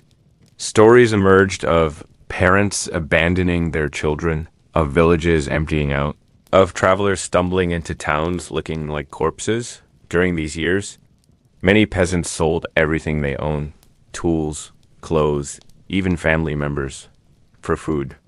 Others tried to leave only to find that every other village was just as hungry. There were tales of cannibalism, unthinkable horrors whispered. In the corners of taverns, people who lost everything would sit in church and cry silently. Priests preached repentance, but the sky didn't listen, and even when the famine ended, its scars remained. Many never regained their strength. Children born during those years were stunted, both in body and spirit. Entire generations were shaped by the cold. You might be thinking, why didn't they just prepare better, store more, plan smarter? But that's the point. There was no margin, no safety net, no reserves. Your life was tethered to the ground beneath your feet and the clouds above your head. A few bad weeks could ruin you. A few bad years could wipe your village off the map. Even something as minor as a late frost could destroy your apple trees, freeze your beans, and delay the planting season. A hailstorm could kill your livestock and shatter your thatch. Too much sun and your wells dried up. Too little and your barley withered. You didn't just live in the weather, you were ruled by it, and it was never merciful. Then came the floods. Rivers in medieval Europe had no real banks, no flood controls. When it rained heavily, and it often did, the water swallowed roads, swept away bridges, drowned fields, and sometimes entire families. Your entire winter's worth of firewood could be washed downstream. Your only cow could drown in a muddy pasture. People drowned in ditches, fell into freezing streams, or were swept away by torrents they couldn't see coming in the fog. And the floods didn't just kill, they bred disease. Stagnant water, sewage overflow, and drowned animals. Poisoned the wells. Diarrhea, fever, and skin infections followed. There was no such thing as indoors. A medieval cottage was barely a shelter. When the wind howled, it came through the walls. When the rain pounded, it dripped from the roof. You slept curled. In hay, trying to stay dry. You woke with mildew in your lungs. And when a storm knocked down a tree or lightning set fire to the church steeple, you simply shrugged. There were no fire departments, no emergency services, no insurance. Just lost dot, so you prayed. Because that's what people did in the face of unstoppable misery. You lit candles. You joined processions. You made offerings at shrines. You asked the saints for mercy. You wept beneath crucifixes and begged the heavens to give your family a chance. But the clouds never responded. Now and then there were good years. A dry spring, a warm summer, a gentle fall. But they were rare and you never trusted them. You always waited for the next cold snap. The next sudden rain. The next betrayal from the sky. Because the weather in the 1300s didn't just ignore you. It seemed to despise you. And every cough, every hunger pang, every frostbitten toe reminded you, you did not belong to this world. You survived in spite of it. Let's say you've made it through the winter without starving. You've avoided the plague for now, and maybe you even managed to dry out your boots. But just as you're tempted to rest, to breathe, to look around and take in the countryside, reality gives you a not-so-gentle reminder. It's time to get back to work. Because in the 1300s, the work never ended. From the moment you could walk, you were put to work. Childhood, as a concept of innocence or leisure, didn't really exist. You might have played a little, thrown stones, chased chickens, but only in the brief moments between chores. By age 5, you were expected to help the family. That meant fetching water from the well several heavy, sloshing buckets per trip, collecting firewood from the forest, herding goats, weeding the garden, scaring crows from the barley field, spinning wool or picking lice out of your siblings' hair. Your hands were never idle. Your feet were never clean. Your time was not your own. Let's talk about your daily routine as a peasant in the 1300s. You wake up not to an alarm clock, but to the cock's crow, or more likely, the persistent noise of others already at work. The sun hasn't fully risen, but there's no time to waste. You pull on your rough wool tunic, it itches always, and shove your feet into worn leather shoes or go barefoot. There's no such thing as a weekend. No holidays except religious ones, and those often include extra chores, like preparing for mass or helping with festivals. You don't rest. You rotate tasks. The first task is often feeding the animals, if you have any. Chickens, pigs, maybe. A goat or cow. You rake out the manure, top off the hay, collect any eggs, and secure the animals so they don't wander into the neighbor's meager cabbage plot. Next, the field. If it's planting season, you'll be bent over for hours, stabbing seeds into the dirt one by one, swatting at flies, and hoping the soil is soft enough to work. If it's summer, you'll be weeding, watering, or chasing off pests. In autumn, you'll harvest by hand, carrying baskets back and forth under a gray sky, your back aching with every step. And in winter, you still have work repairing tools, mending clothes, making candles, preserving food, and praying the roof. Holds through the storms that this labor isn't optional. You don't work, you don't eat, and even when you do work, there's no guarantee you'll eat well. Your labor feeds the landowner first. That's the feudal system. The land belongs to the Lord, not to you. You owe him a share of everything: grain, eggs, wool, your own time. You might spend entire days not farming your own plot, but working. His field, his sheep, his barn. It's called labor service, and it's part of the deal. You were born into it. You can't opt out, even if you're not a serf. If you're technically free, you're not really free. Your taxes go to the manor. Your work supports the village, and your spare time is claimed by your own survival. You need to fix your roof, patch your clothes, cook your meals, care for children, ken the fire, gather herbs, and attend mass. The day slips by in chores and sweat. Maybe you're a woman. In that case, your labor is even more invisible and endless. You rise before the men to prepare porridge over a smoky hearth. You tend to the children, clean up the waste, milk the goat, spin wool into thread, fetch herbs for poultices, and stitch tears in every tunic in the house. You do laundry in the river, scrubbing with cold water, and lie until your knuckles bleed. If there's a baby, you carry it as you work. If there are 3, they cling to you like extra limbs. And if your husband dies or leaves, you keep the entire household alive by yourself. If you're a craftsman, say a blacksmith or a weaver, it's not much better. You live by your trade, which means long hours at the forge or the loom. You craft tools, pots, clothes, wagons, shoes. You barter for what you need. You're still bound by the seasons. In winter, you labor by firelight with numb fingers. In summer, you sweat until your shirt sticks to your ribs. If your tools break, there's no replacement. If your materials run out, there's no shipment coming in. You simply stop until you can gather more. There's no retirement. Old age is not a time for rest. If you make it to your 50s, which is rare, you still work. Maybe you do less in the field, but you're still needed. Tending gardens, feeding chickens, repairing tools, passing on knowledge, watching grandchildren. If you're too sick or weak, you become a burden. There are no pensions, no elderly care. No one to look after you unless your family steps up. Work isn't just backbreaking, it's dangerous. There are no safety regulations. You swing axes close to your shins. You lift loads that crush your spine. You burn your hands on pots and griddles. You get kicked by livestock. You fall from ladders. You slice your leg open and keep working because infection is inevitable either way. And if you're a child, you work too, not for play money, not for chores, but for survival. You might be sent to another household as a servant. You might work in the fields, tend to siblings, run errands for a miller or baker. You might be apprenticed to a craftsman where you sweep floors, fetch tools, and get slapped for mistakes. There's no schooling, unless you're from a very privileged family or bound for a monastery. Your education is simple. Work, obey, survive, and there's no upward mobility.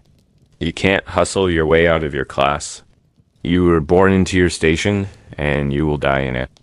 No matter how hard you work, the Lord's Son will inherit land and power, and you will not. Your reward is not wealth. It's another year alive. Even when the church preaches that work is holy, it doesn't make it easier. The idea of laborare. Est orare. To work is to pray might give spiritual comfort, but your hands are still blistered. Your knees still ache. Your sleep is still shallow. You dream not of heaven, but of rest, and rest is a luxury. There's no leisure class among peasants. No vacation days. No hobbies. No retirement plan. Maybe once a year you attend a fair or join a festival. You dance around a maypole, eat a sweet cake, or watch a puppet show. But even then, someone's watching your sheep. Someone's tending the fire. The celebration ends before nightfall, and by dawn, you're back in the field, and death offers no dignity either. You're buried in the churchyard, if you're lucky, wrapped in a shroud, remembered in a brief prayer. Your work fades. Behind you, no record, no legacy. Your hands which harvested wheat and carried children and shaped the very bones of the land forgotten. You did your job. You lived, worked, and died, and no one remembers your name. That is the great curse of labor in the 1300s. It was endless, exhausting, and ultimately invisible. You weren't a person who worked. You were your work god, and if you ever paused to think just for a moment, you might realize the truth. You were born into labor. And you'll work until the grave? Because in the 14th century, rest isn't a right guy. It's a dream you don't have. Time to dream. Let's say you've finally found a moment to rest after a long day of mud, chores, and scratching at that strange rash on your thigh. You lean against the uneven wall of your hut, stare at your straw-covered floor, and take a deep breath. But there's no real comfort. Because even in your stillness, even in the rare pause of 14th century life, your body reminds you that it is wrapped in a layer of misery, your clothes. The simple truth is this. If you were born in the 1300s, your clothing wasn't there to express your personality. It didn't make you look good, feel good, or even function particularly well. It wasn't tailored. It wasn't fresh. It wasn't remotely comfortable. Your clothes were first and foremost a burden. Let's begin with the basics. If you were a peasant, and chances are you were, your clothing was made from coarse, scratchy wool. Wool was the most common textile available to the average person in medieval Europe. And while it had its benefits, it was durable, somewhat warm, and could be spun locally. The process of making wool garments was grueling and unkind. Wool in the 1300s wasn't the soft, cozy kind you might imagine from modern sweaters. It was thick, heavy, full of natural oils like lanolin, and only semi-processed. It retained an unmistakable odor, a mixture of sheep, smoke, and sweat, and often held onto bits of straw or dirt from the spinning and weaving process. If you were lucky, it was dyed a dull shade of brown, gray, or muddy green using plant-based dyes. More often, it was the same bland beige it started as. You didn't own much of it. Most people had one or two sets of clothing, total. You wore them every day, every night, and every season. If your tunic ripped, it got patched. If your hose tore, you sewed it. If your shoes fell apart, you walked, barefoot until someone could cobble you a new pair. Usually from reused leather or cloth dot. There were no closets, no laundry baskets, no seasonal wardrobes. There were clothes that barely covered you and never quite stopped the wind. Now, let's go. Through the standard medieval outfit, the kind you'd wear from cradle to grave. If you were a man, you started with a linen shirt. That is, if you could afford linen. It was rare and valued. It was the only soft material you were likely to ever feel against your skin. And even then, it was scratchy by modern standards. Over that went a wool tunic, often poorly stitched, often handed down, from someone older, thinner, or broader than you. The fit was never flattering. The sleeves were sometimes too long or too tight, and your belt was a strip of rope, rawhide, or a rough cloth that bit into your waist after a day of hard labor. On your legs, woolen hose, sometimes split into two pieces, one for each leg, tied at the top to a kind of underwear called bries, which were basically shapeless linen bags held up with a drawstring. If your hose were too short or torn, your thighs got cold. If they were too tight, you couldn't squat in the field. And squatting was unavoidable. Dot shoes, if you had them, were low cut, often made from a single piece of leather stitched together and nailed to a wooden sole. They had no arch support, no insulation, no traction. If it rained, and it always rained, your shoes soaked through in minutes. If the mud got deep, they were sucked off your feet entirely. Many peasants walked barefoot for much of the year, their feet calloused, cracked, and frozen. Women had it no better, and often worse. The average woman wore a linen shift under her clothes, which absorbed sweat and kept her outer dress marginally cleaner. Over this, she wore a kirtle, a long woolen dress with laces or buttons, sometimes with detachable sleeves. The dress was heavy, even when dry, and when it got wet, say, from trudging through a field or standing in the rain, it became a soggy anchor that clung to your legs and made movement miserable. You couldn't hike up your skirts too far without scandalizing the neighbors, so you often had to work with layers dragging through mud. Your apron might offer a bit of protection, but it was usually just another layer of wool, not waterproof, not easily cleaned, and stiff from weeks of use without washing. And let's not forget undergarments. There weren't any in the modern sense. No brass, no underwear. Some wealthier women might have a linen cloth tied beneath their shift for modesty or menstruation, but the average peasant may do with rags or nothing at all. Period products were rudimentary at best and always uncomfortable. Head coverings were essential. Whether male or female, you were expected to cover your hair with a coif, hood, or a kerchief, especially if you were married or of age. These were made of linen or wool, tied tightly and worn in all weather. In summer, they trapped heat and sweat. In winter, they offered little insulation. Taking them off could be considered indecent or even sinful, and then there was the washing. Or lack of it. Linen could, in theory, be washed more easily than wool. It could be boiled or beaten clean in a stream, but wool had to be spot cleaned, and even that risked felting or shrinking. Most people simply didn't wash their outer clothes. Instead, they aired them out, maybe brushed them, and hoped for the best. Over time, your tunic absorbed layers of sweat, grease, smoke, and every odor imaginable. You got used to the smell, but that didn't mean it wasn't there. When it rained, which it often did, you didn't have a raincoat. You had your same woolen tunic, and maybe a hooded cloak, also wool, also heavy. It soaked through. It chilled you. It never dried completely unless you lived near a fire, which most peasants didn't have the fuel to maintain. A dry day was a blessing. A windy day might help. But mostly you stayed damp. Clothes didn't just itch and smell. They chafed. After a day of walking, the wool rubbed your thighs raw. The seams scratched your arms. If you had sensitive skin, and most people did thanks to poor nutrition, the irritation was constant. Rashes were common. Infections spread easily. Lice burrowed into seams. Fleas lived in your cloak. Bedbugs traveled in your sleeves. The wealthy, of course, had better options. If you were lucky enough to be born into nobility, your wardrobe was filled with finer fabrics, silks, velvets, dyed linens, even furs. You had servants to sew, wash, and mend.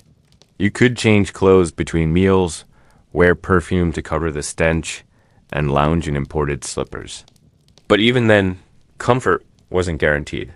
Many noble fashions were more about status than practicality. Long trailing sleeves, tight bodices, heavy cloaks.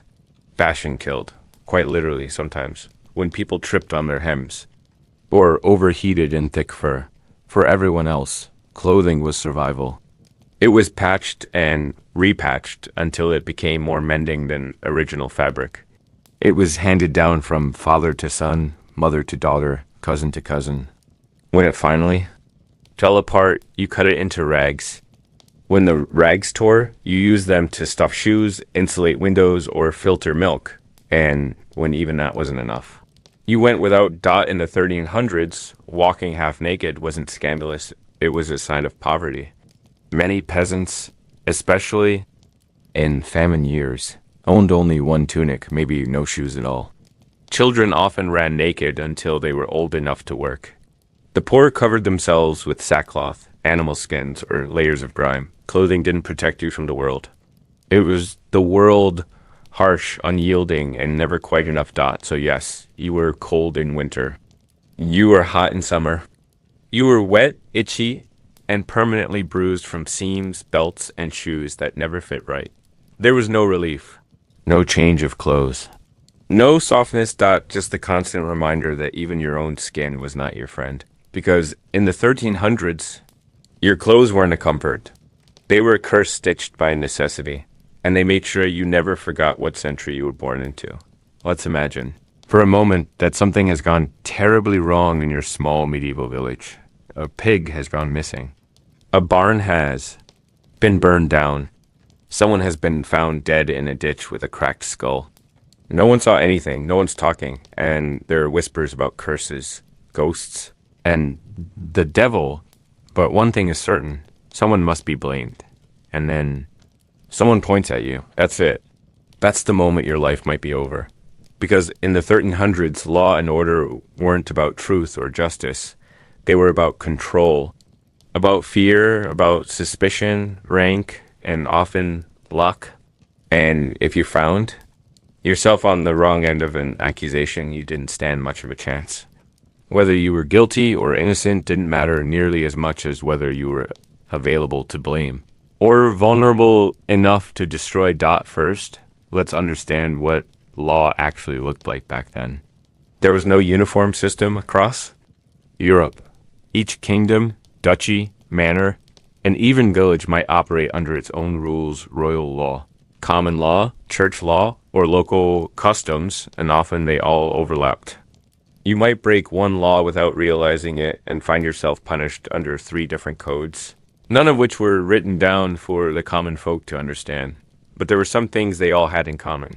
Brutal punishment, public, spectacle, and very little need for evidence. Let's say someone accuses you of theft. Maybe the local miller claims you stole grain, or a merchant says your cow trampled his goods, or someone simply says you've been acting suspicious. If you're a peasant, that's all it might take. The village bailiff could haul you in front of the manorial court, presided over by the local lord, a steward or some clerk who was more interested in getting back to lunch than hearing your side. You don't have a lawyer.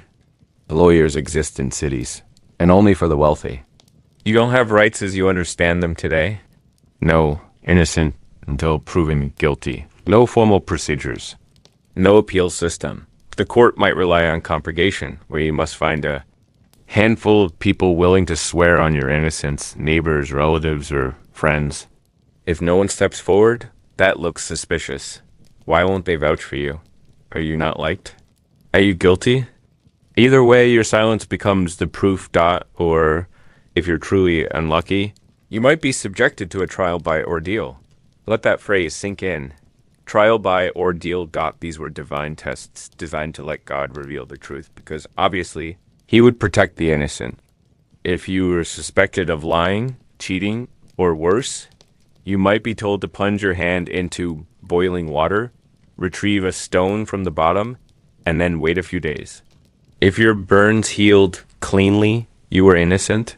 If they became infected, which naturally they often did, you were guilty. Another ordeal involved carrying a red-hot iron bar for several paces. Again, your fate rested on how your wounds looked days later. Or perhaps you'd be tied and thrown into a river.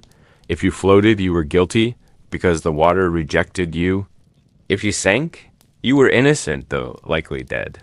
These weren't fringe events. These were standard methods of determining guilt. Even when these ordeals started to decline in the later 1200s, partly due to church reform, Justice didn't get any kinder. Torture became a frequent tool, especially under ecclesiastical courts or royal inquisitions. You could be beaten, stretched, crushed, or deprived of sleep all to extract a confession. Confessions weren't just valuable, they were essential.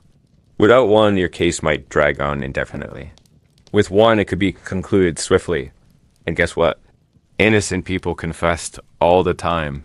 People would confess to crimes they didn't commit just to end the pain, to avoid further suffering, or to protect their family from collective punishment.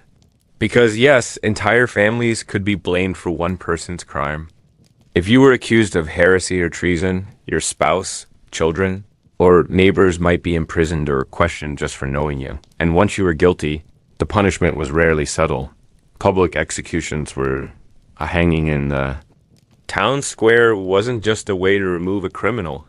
It was a warning, a lesson, a morbid form of entertainment. Everyone gathered. Children watched. Vendors sold food. You were paraded in rags, jeered, sometimes mutilated before the final blow. A thief might lose a hand. A murderer would be hanged, drawn, or decapitated. A traitor might be boiled or burned. A heretic could be roasted slowly at the stake. There's no such thing as humane. Pain was the point, and even lesser punishments were cruel. You might be pilloried, locked into a wooden frame in the center of the village with your head and arms exposed. Passers-by would spit on you, throw mud or waste, insult your family. You might be whipped, branded, or have your ears cut off. These weren't punishments reserved for hardened criminals. They were common sentences for relatively minor offenses. Steal bread. Get FLGGED. Speak out against your lord. Lose a finger. Fail to pay taxes. Lose your land, then your home, then your liberty. Now imagine this. You've done nothing wrong. Someone else committed the crime, but you were nearby. Or you were poor, or you looked the part. That's all it might take. The appearance of guilt was often as good as proof. Gossip was poison. Being a stranger in a village made you suspicious. Being poor meant you had a motive. Being a woman, especially a single one, meant you were vulnerable, often accused of witchcraft or moral failings. Witchcraft accusations weren't as rampant in the 1300s as they would become in later centuries. But the seeds were there. If your neighbor's cow died or a storm ruined a harvest, someone might decide that your bad luck was caused by a curse, and that curse came from you. You had a wart. You talked to a black cat. You muttered under your breath. Now you're on trial for consorting with demons. And once that accusation lands, there's no escape. You're not just facing earthly judgment. You're accused of being an agent of hell. There's no defense against such fear. People would rather believe in devils than admit life is chaotic and unfair. Burning a witch gave the village a sense of control. It wasn't justice, it was desperation. What about the rich? Yes, they fared better. A noble accused of murder might be fined instead of executed. They could afford advocates. They knew the right bishops or sheriffs. But even among the elite, the legal system was terrifying. Nobles who fell out of favor with the king could be imprisoned for life in a damp castle dungeon or lose their heads in a royal purge. Power protected you until it didn't. Monasteries and churches, for their part, had their own legal systems. Canon law handled sins like adultery, blasphemy, or usury. The punishments were more spiritual penance, pilgrimage, confession, but still damaging. A priest might order you to walk barefoot to a shrine hundreds of miles away or fast for a month while reciting endless prayers. Confess your thoughts too freely, and you might end up denounced instead of forgiven. And then there's the concept of blood feud, private revenge that often substituted for justice. If someone killed your brother, you might kill theirs. Entire families could become locked in cycles of retribution. These vendettas could last generations, especially in rural or tribal areas with weak central authority. All of this meant one thing: living under constant threat. You walked a narrow path. Say the wrong thing, punishment. Step on the wrong man's land, punishment. Take too long to repay a debt, punishment. Be born a woman with opinions? Punishment? Disagree with a sermon? Punishment. So you had a dream where St. Michael wept. Blood? Punishment? Probably heresy. And punishment wasn't just legal, it was spiritual. 2, you were told that disobedience on earth would follow you into eternity. If you were punished in this life, it might just be a taste of what was to come. Hell was very real and very specific. Paintings on chapel walls showed devils with pitchforks, prodding naked souls into lakes of fire. You didn't just fear the gallows. You feared what came after Dot in the 1300s. Being accused was almost the same as being condemned. Doubt no evidence. No process. No protection. Dot, just the crushing weight of suspicion. Dot, and whether you were innocent or not. You might never walk free again, because the truth didn't matter. Only the verdict did. Dot, imagine. You worked 6 long days in the field, sun up to sundown, through rain, wind, and aching joints. Your fingers are blistered, your legs barely carry you, and your face is streaked with the same mud you were born into. Then someone announces with great excitement that there's entertainment in the village square this afternoon. You perk. Could it be a minstrel, a juggler, maybe a mystery play? Nope, God, it's a hanging. And everyone's going Dot in the 1300s. Life was hard, but entertainment was harder.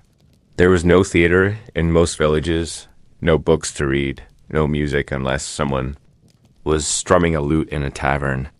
There were no holidays involving gift wrap or picnics, no relaxing sports beyond drunken brawling and very crude wrestling, and certainly no concept of leisure as a right. What people did have frequently and enthusiastically were public spectacles, and more often than not, those spectacles revolved around someone else's pain. Let's start with executions. A public execution wasn't just a legal affair, it was a civic event. Notices would go ahead of time. Word would spread quickly. They're hanging a thief, or a heretic's being burned. Parents would bring their children. Sellers would cart their pies and ale to the town square. People would lean out of windows. Some would get up early to claim a good viewing spot. It wasn't morbid curiosity. It was one of the only communal entertainments available, and if the punishment was severe, being drawn and quartered, the excitement multiplied. Let's break that down. Being hanged was bad enough. It wasn't always a clean break of the neck. Often, it meant slow strangulation as you kicked and twisted at the end of a rope while a crowd watched. Some cheering, others jeering. But being drawn and quartered, that was reserved for treason. And it was a full performance. The condemned was dragged to the execution site behind a horse, then hanged until nearly dead, then disemboweled, their entrails burned before their eyes, and finally hacked into 4 parts. The pieces might be sent to different towns as warnings. Yes, this really happened. And yes, people stood there and watched. If you were lucky, you saw something less gruesome, say, someone being put in a pillory or stocks. These wooden frames locked the person's head and arms or feet, forcing them into a humiliating position, unable to move. Villagers would gather and throw rotten food, dung, rocks, or just insults. They'd laugh, spit, and sometimes beat the accused until they bled. It wasn't officially sanctioned violence, but it was allowed. It was fun. The person in the stocks might be there for theft, adultery, blasphemy, or just being annoying too. The Lord's steward, the reasons didn't really matter. What mattered was that someone was being humiliated and everyone else could feel superior. And if there wasn't anyone to punish that day, not to worry. Bear baiting was popular entertainment. In this sport, a bear was chained to a post and set upon by trained dogs.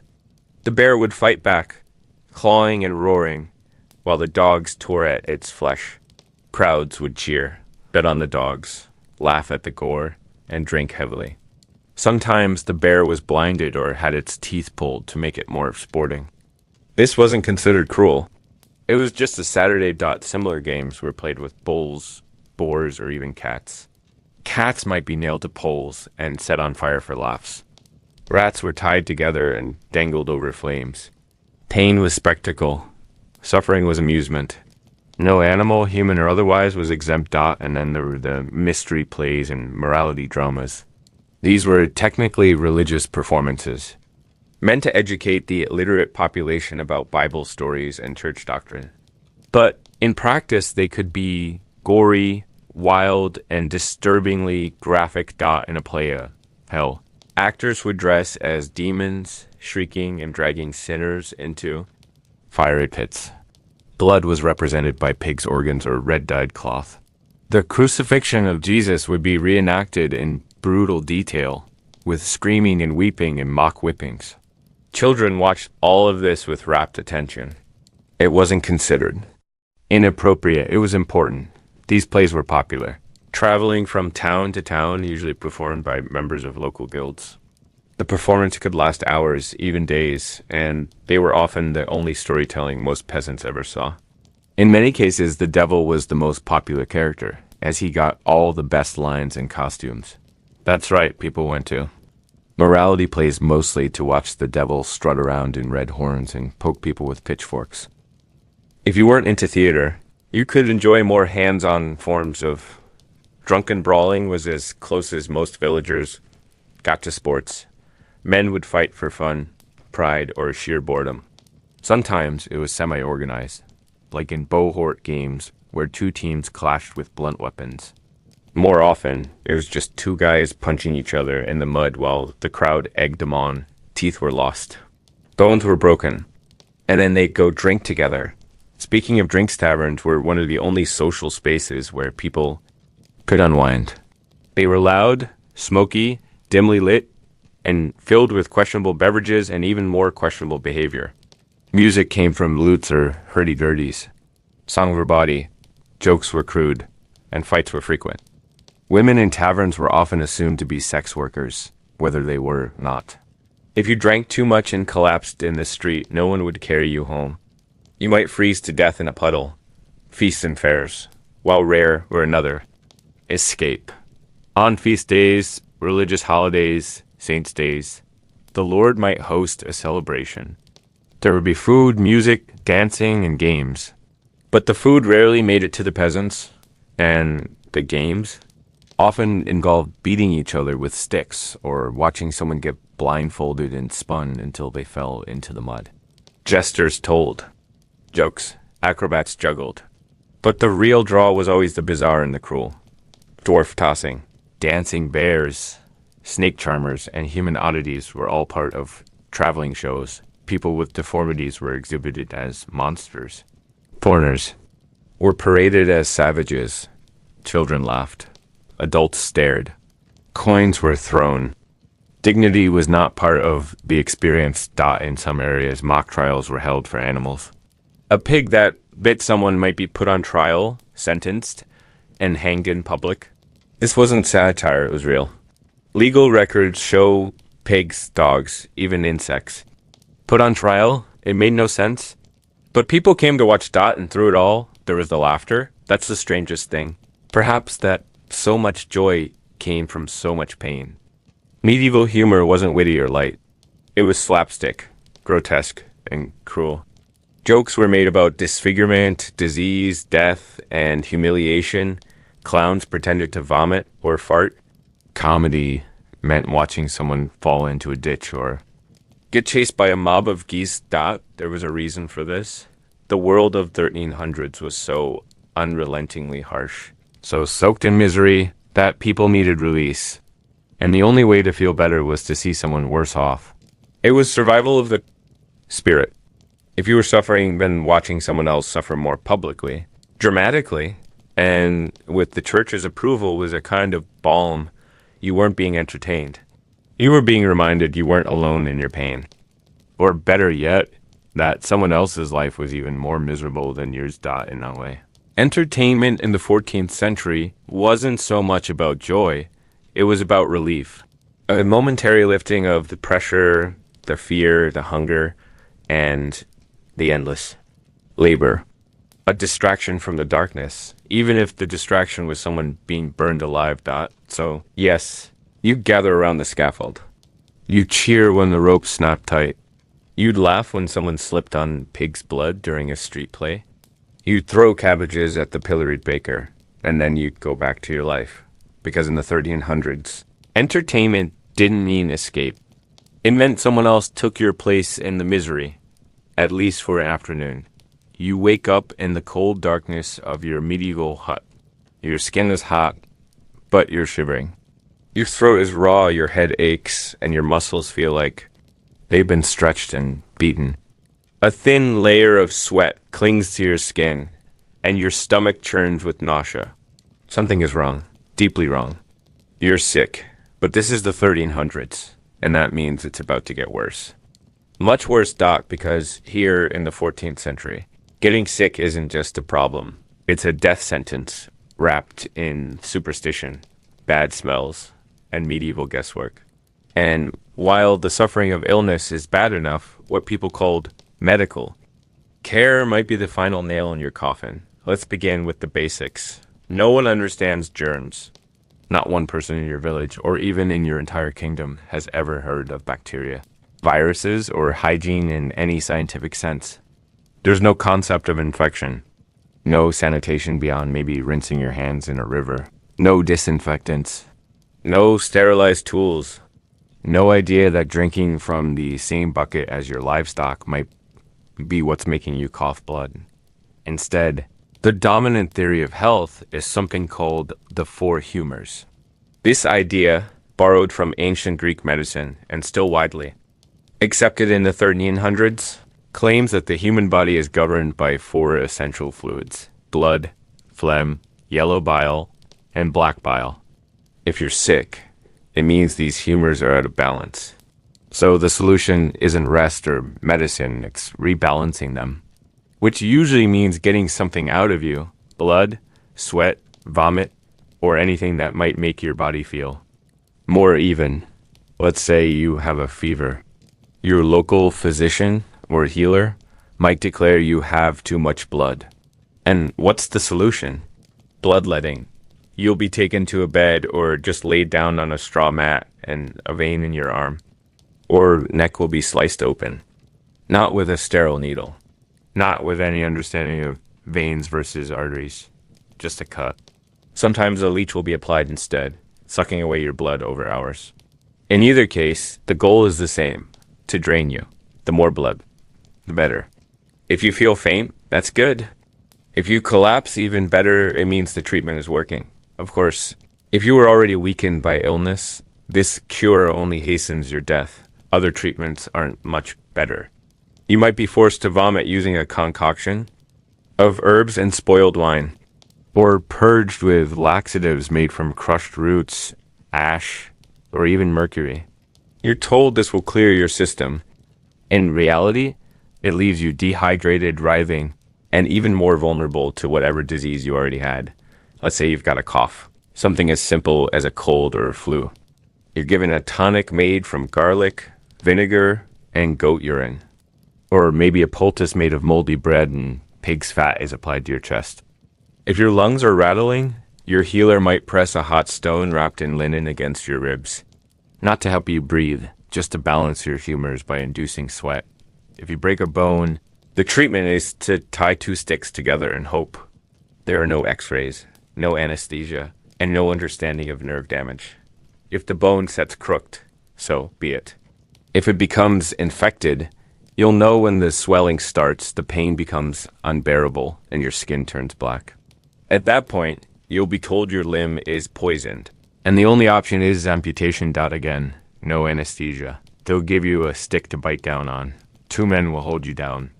A third, probably not a trained surgeon, will take a red-hot iron or a crude saw and begin. There are no antibiotics. Your chance of survival is slim. Your chance of dying from shock or infection is much higher. And if you have a toothache, a village barber surgeon might yank the tooth out with pliers that haven't been cleaned in months, if ever. If the tooth breaks, they'll try to dig out the rest with a knife. You'll be told the pain is a punishment from God or the result of a tooth worm. Either way, the only treatment is force. There's no Novocaine. No rinse. Just agony. What about childbirth? If you're a woman in labor, You're surrounded not by midwives trained in medical care, but women relying on tradition, prayer, and brute strength. There's no concept of prenatal care, no sterile tools, no sanitation. You might be in a dark corner of your home, lying on a dirty mat, screaming for hours as your neighbors chant Hail Marys. If something goes wrong, if the baby is breech, or if the mother starts bleeding, there are no options. No cesarean section, no blood transfusion, just panic, prayer, and death. Childbirth is one of the leading causes of death for women in the 1300s, and many babies don't make it past their first few days. Now, let's talk about the plague got by the mid-1300s. The Black Death sweeps through Europe like a scythe. People drop in the streets. Entire families die within days. Swollen black lumps appear on the neck and armpits, buboes, filled with infection. The air smells of rot and fear. No one knows what causes it, but the theories are abundant. Maybe it's bad air.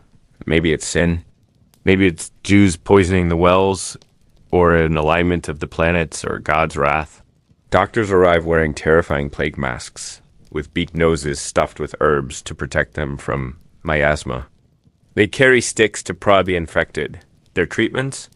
Burning herbs, applying live chickens to the swelling, and, of course, more bloodletting. None of it works. People try fleeing, but they carry their disease with them. Whole towns vanish. Doctors die in droves. Priests stop giving last rites. Families abandon the sick. Doors are nailed shut with victims still inside. Bodies are dumped into mass graves.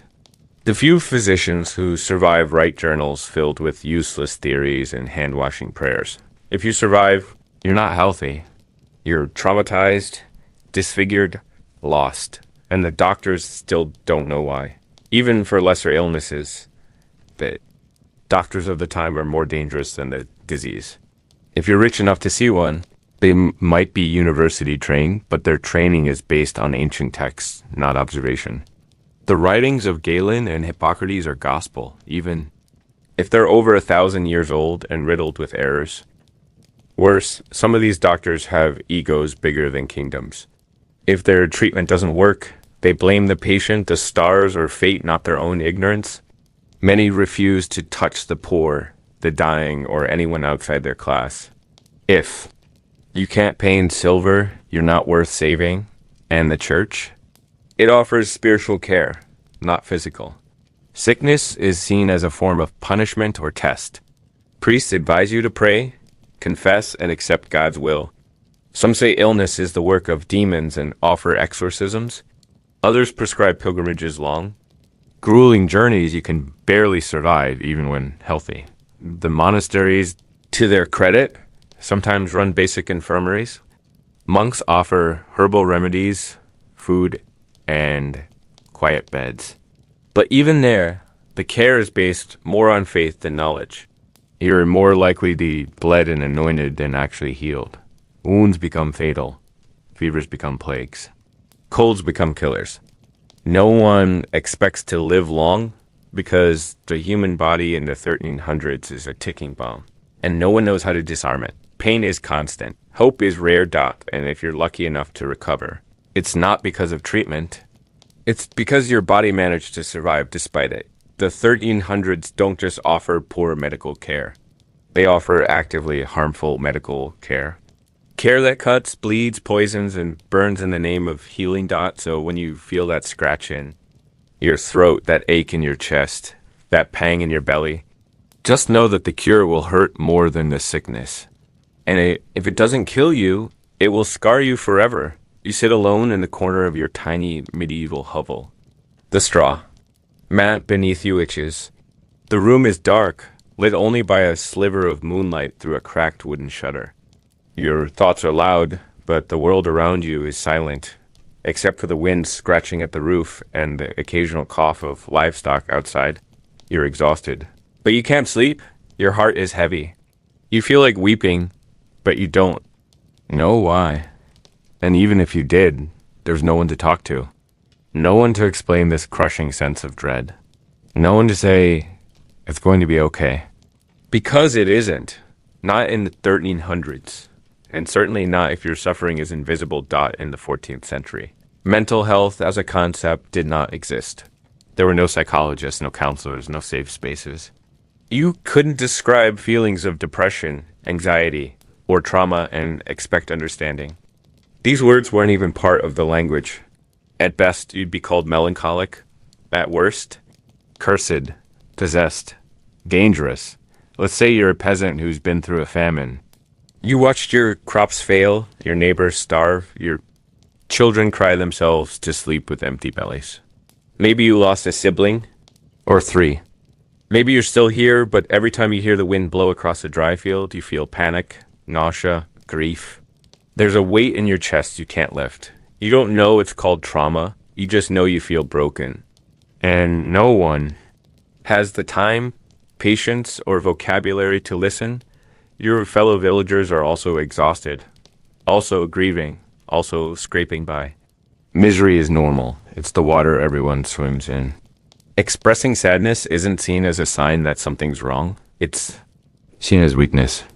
Or worse, selfishness. Why are you complaining when everyone is suffering?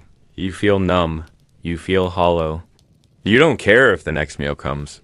You don't care if it DOESN, single quotes T dot, and no one notices.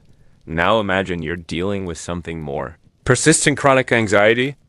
You can't sleep at night. You feel constantly watched. Your stomach knots at the thought of going to market.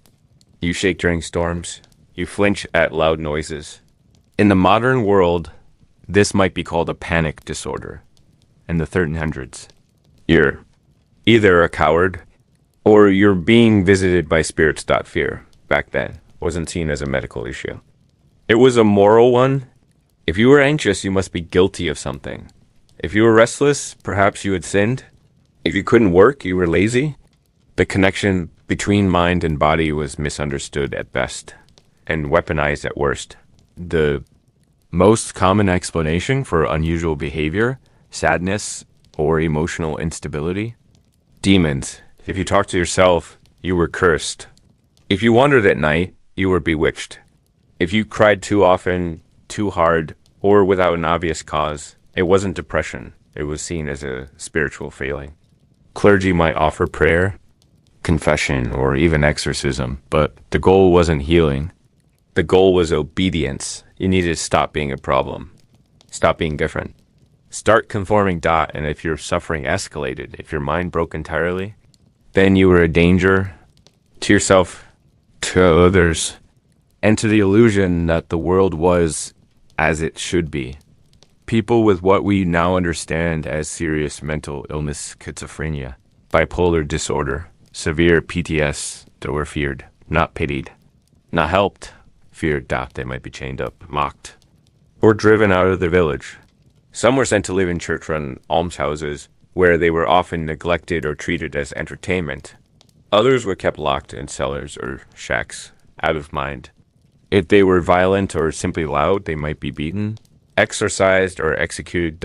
And sometimes in smaller towns and villages, they were simply left to die. You might hear of madmen who wandered the roads, half naked and speaking gibberish. Children would throw stones at them. Adults would avoid eye contact. No one called them mentally ill. They were cursed, marked, damaged beyond repair. If they disappeared one day, no one asked questions. There were no asylums in the modern sense. The first institutions dedicated to the mentally ill were beginning to appear, like Bethlehem Royal Hospital in London, but they were more prisons than hospitals. Patients were often chained to walls, left in filth, taunted by visitors who paid to gawk at them. These were not places of healing. They were places to hide people society didn't want to see. What about grief? What if your child died? Or your spouse? Or both? You were expected to cry, of course, but only briefly. Life went on. Fields still needed plowing. Water still needed fetching. The dead were buried quickly, often without markers. You might be told to pray, to be strong, to accept God's will. But if your grief lasted too long, weeks, months, years, you were seen as indulgent, even sinful. Because sorrow, too, could be evidence of pride. Why were you mourning more than others? Did you think your pain was unique? Did you think you deserved special attention? People would grow impatient. The priest might advise confession. A neighbor might suggest a pilgrimage. But no one would offer a hug, a diagnosis, or a day off. There were no days off. There was also no understanding of postpartum depression, even though countless women likely experienced it. After giving birth, an exhausting, bloody, terrifying ordeal, a woman was expected to return to work within days. There was no medical aftercare, no emotional support. If she wept, she was overwrought. If she refused to nurse her child, she was cursed or possessed. No one recognized her as ill. They saw her as a problem to be corrected. Even among the clergy, those most educated in the community, mental anguish was seen through the lens of theology. Feeling despair, that's a sin. Experiencing intrusive thoughts, the devil's whispering. 2, feeling hopeless, your faith must be lacking. There were no safe spaces, no mental health days, no emotional vocabulary. The idea of talking to someone simply didn't exist. If you confessed your sadness, it had to be in a whisper. Or not at all, which brings us to suicide. The concept of suicide was considered not just tragic, it was criminal and sinful. If someone took their own life, their body might be buried at a crossroads, denied Christian burial. Their property could be seized, their family shamed. The act was seen as a rejection of God's plan, and thus the ultimate rebellion. Mental suffering had no place in this framework. Only moral failure. So what did people do with their pain? They hid it. They drank. They worked until they collapsed. They prayed until they couldn't. They blamed witches, demons, or fate. They lashed out. They went silent. They left. Some ran away from their homes entirely, hoping a pilgrimage or a new village might change something, anything, and many simply gave up, quietly. Not by dying, but by ceasing to live in any meaningful way. Walking ghosts, hollow-eyed, waiting for winter to take them. There's a popular myth that people in the Middle Ages didn't feel things the way we do. That they were tougher, less sensitive, more accepting of hardship. That grief and despair didn't cut as deeply. But that's not true. They felt it all. They just didn't have words for it.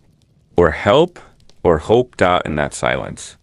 That silence was deafening. Because in the 1300s, if your bones broke, you might get a splint. If your skin festered, you might get a poultice. But if your mind fractured, you were on your own.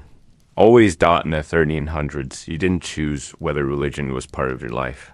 It wasn't something you explored, studied, or opted into when you were ready. Religion was simply the air you breathed. It surrounded you, controlled you, defined you. It loomed over your cradle and stayed beside your grave. God was not a concept. He was a fact as real as the cold ground, the turning of the seasons, and the Lord's tax collector knocking at your door. And his presence wasn't comforting. Not always. Sometimes it was heavy. Watching, judging. Because in medieval Europe, religion was not just a belief system. It was the law, the culture, the calendar, the worldview. You were born into it. You would never escape it. And often, it felt like it was watching everything you did. Let's start with your day. When you woke, it wasn't because of a gentle sunrise or an alarm. It was the church bells. They were constantly marking time, calling people to prayer, celebrating saints' days, warning of storms or death. Their sound was the soundtrack of your life. And every time they rang, you were reminded, God is here. Right now, your first words of the day might be a prayer. Not because you felt inspired, but because that was expected. You'd recite Latin. Phrases you didn't fully understand, taught to you by a priest who told you they protected your soul. You couldn't read the Bible. That was forbidden. The Bible was in Latin, chained to lecterns in cathedrals, guarded both literally and spiritually. The idea of reading scripture yourself, interpreting it, questioning it wouldn't become common for another 200 years. In the 1300s, only priests and the educated elite could access God's words, and that meant they controlled what those words meant. So you learned your religion not through reading, but through ritual and fear. through the chants of Mass, the smell of incense, and the painted images of hell on the chapel walls. You saw devils dragging the damned into fire. You saw naked sinners screaming in torment. You saw heaven floating above, but always distant. Always guarded that every action in your life had a spiritual weight. Missing Mass, sin. Speaking against the church, sin. Eating meat on the wrong day, sin. Laughing too loudly, possibly sin. Everything could be sin if the wrong person said it. And sin didn't just mean spiritual danger. It meant punishment in this life and the next. Let's say you commit a sin. You lie. You cheat. You think an unclean thought. What do? You confess. You kneel before a priest and spill your secrets. He listens. He judges. He tells you what. Penance to perform. Prayers, fasting, maybe a pilgrimage to a shrine halfway across the country. He holds the keys to forgiveness. Without his absolution, you're doomed. But what if the priest is corrupt? Many were.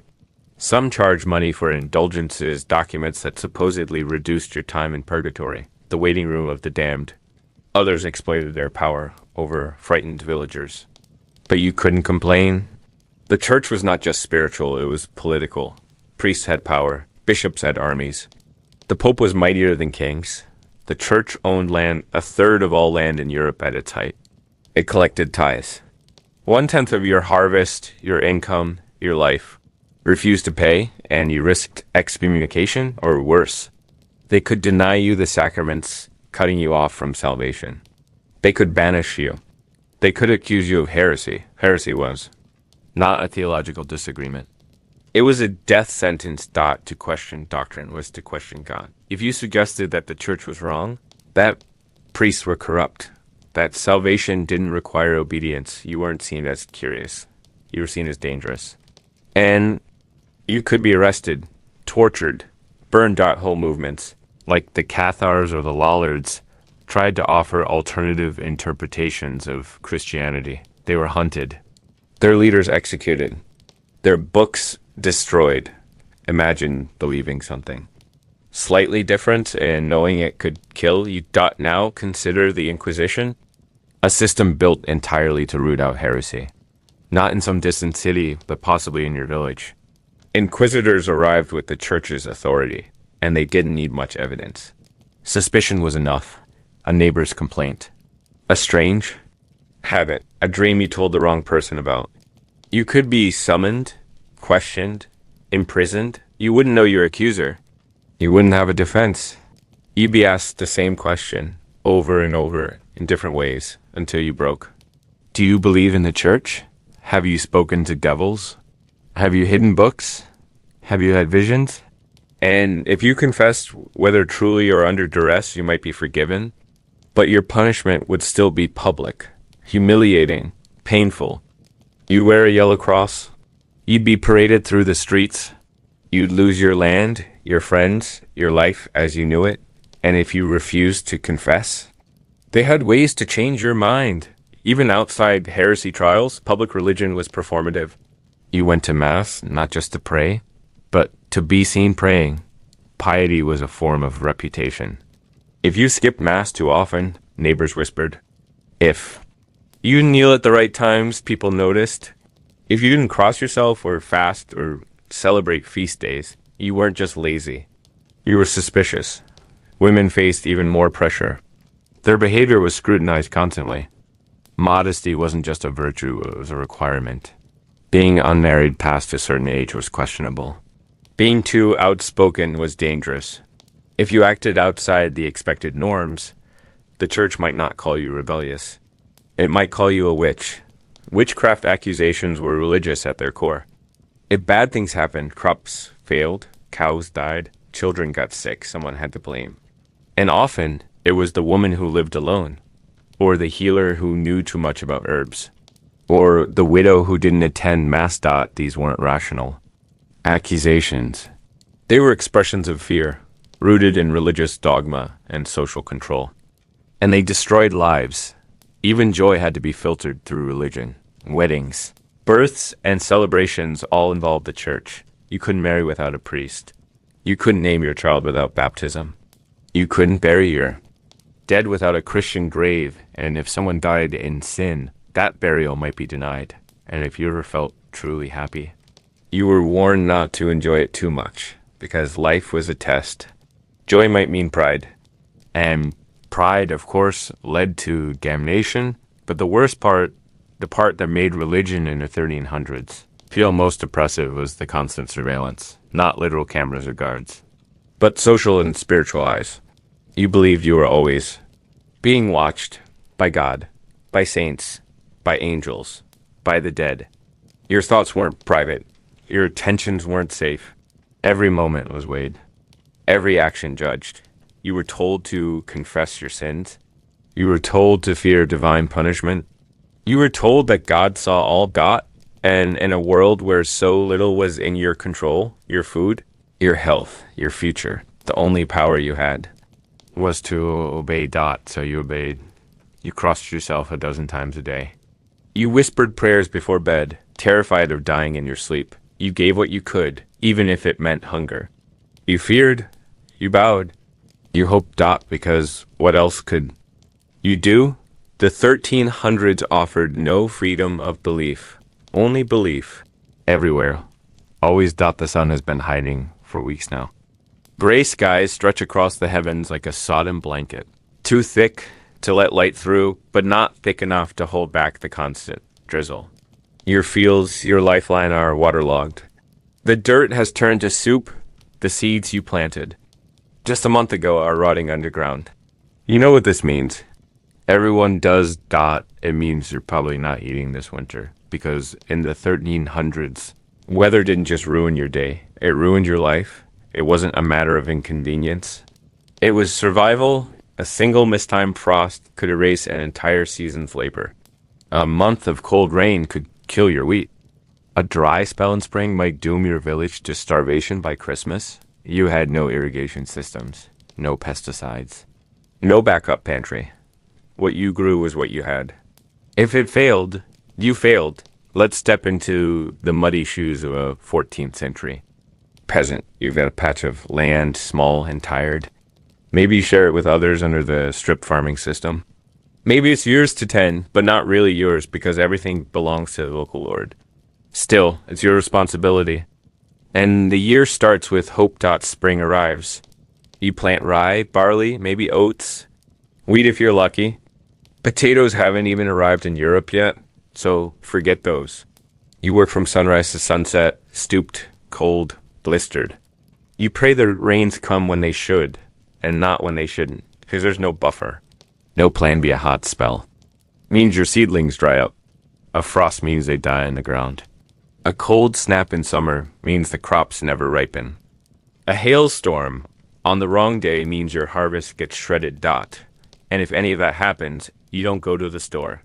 There is no store. There's no government relief. No Red Cross.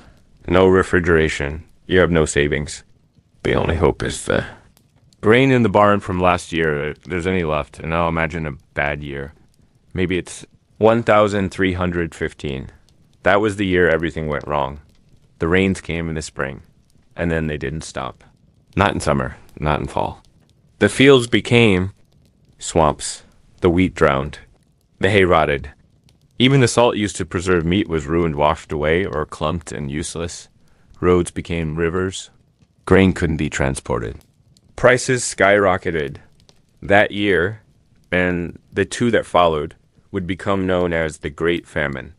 It killed millions across Europe, not in fire or war or plague, but in silence, slowly, from the inside out. And it wasn't just the food shortages. It was what followed. People turned on each other. They stole grain from neighbors. They ate their seed grain, the stuff meant for next year's planting. They ate their animals, then their pets, then the bark off trees, then, worse, chroniclers of the time record that people dug up corpses for food. Parents abandoned children. Children ate shoe leather. Anything chewy became food.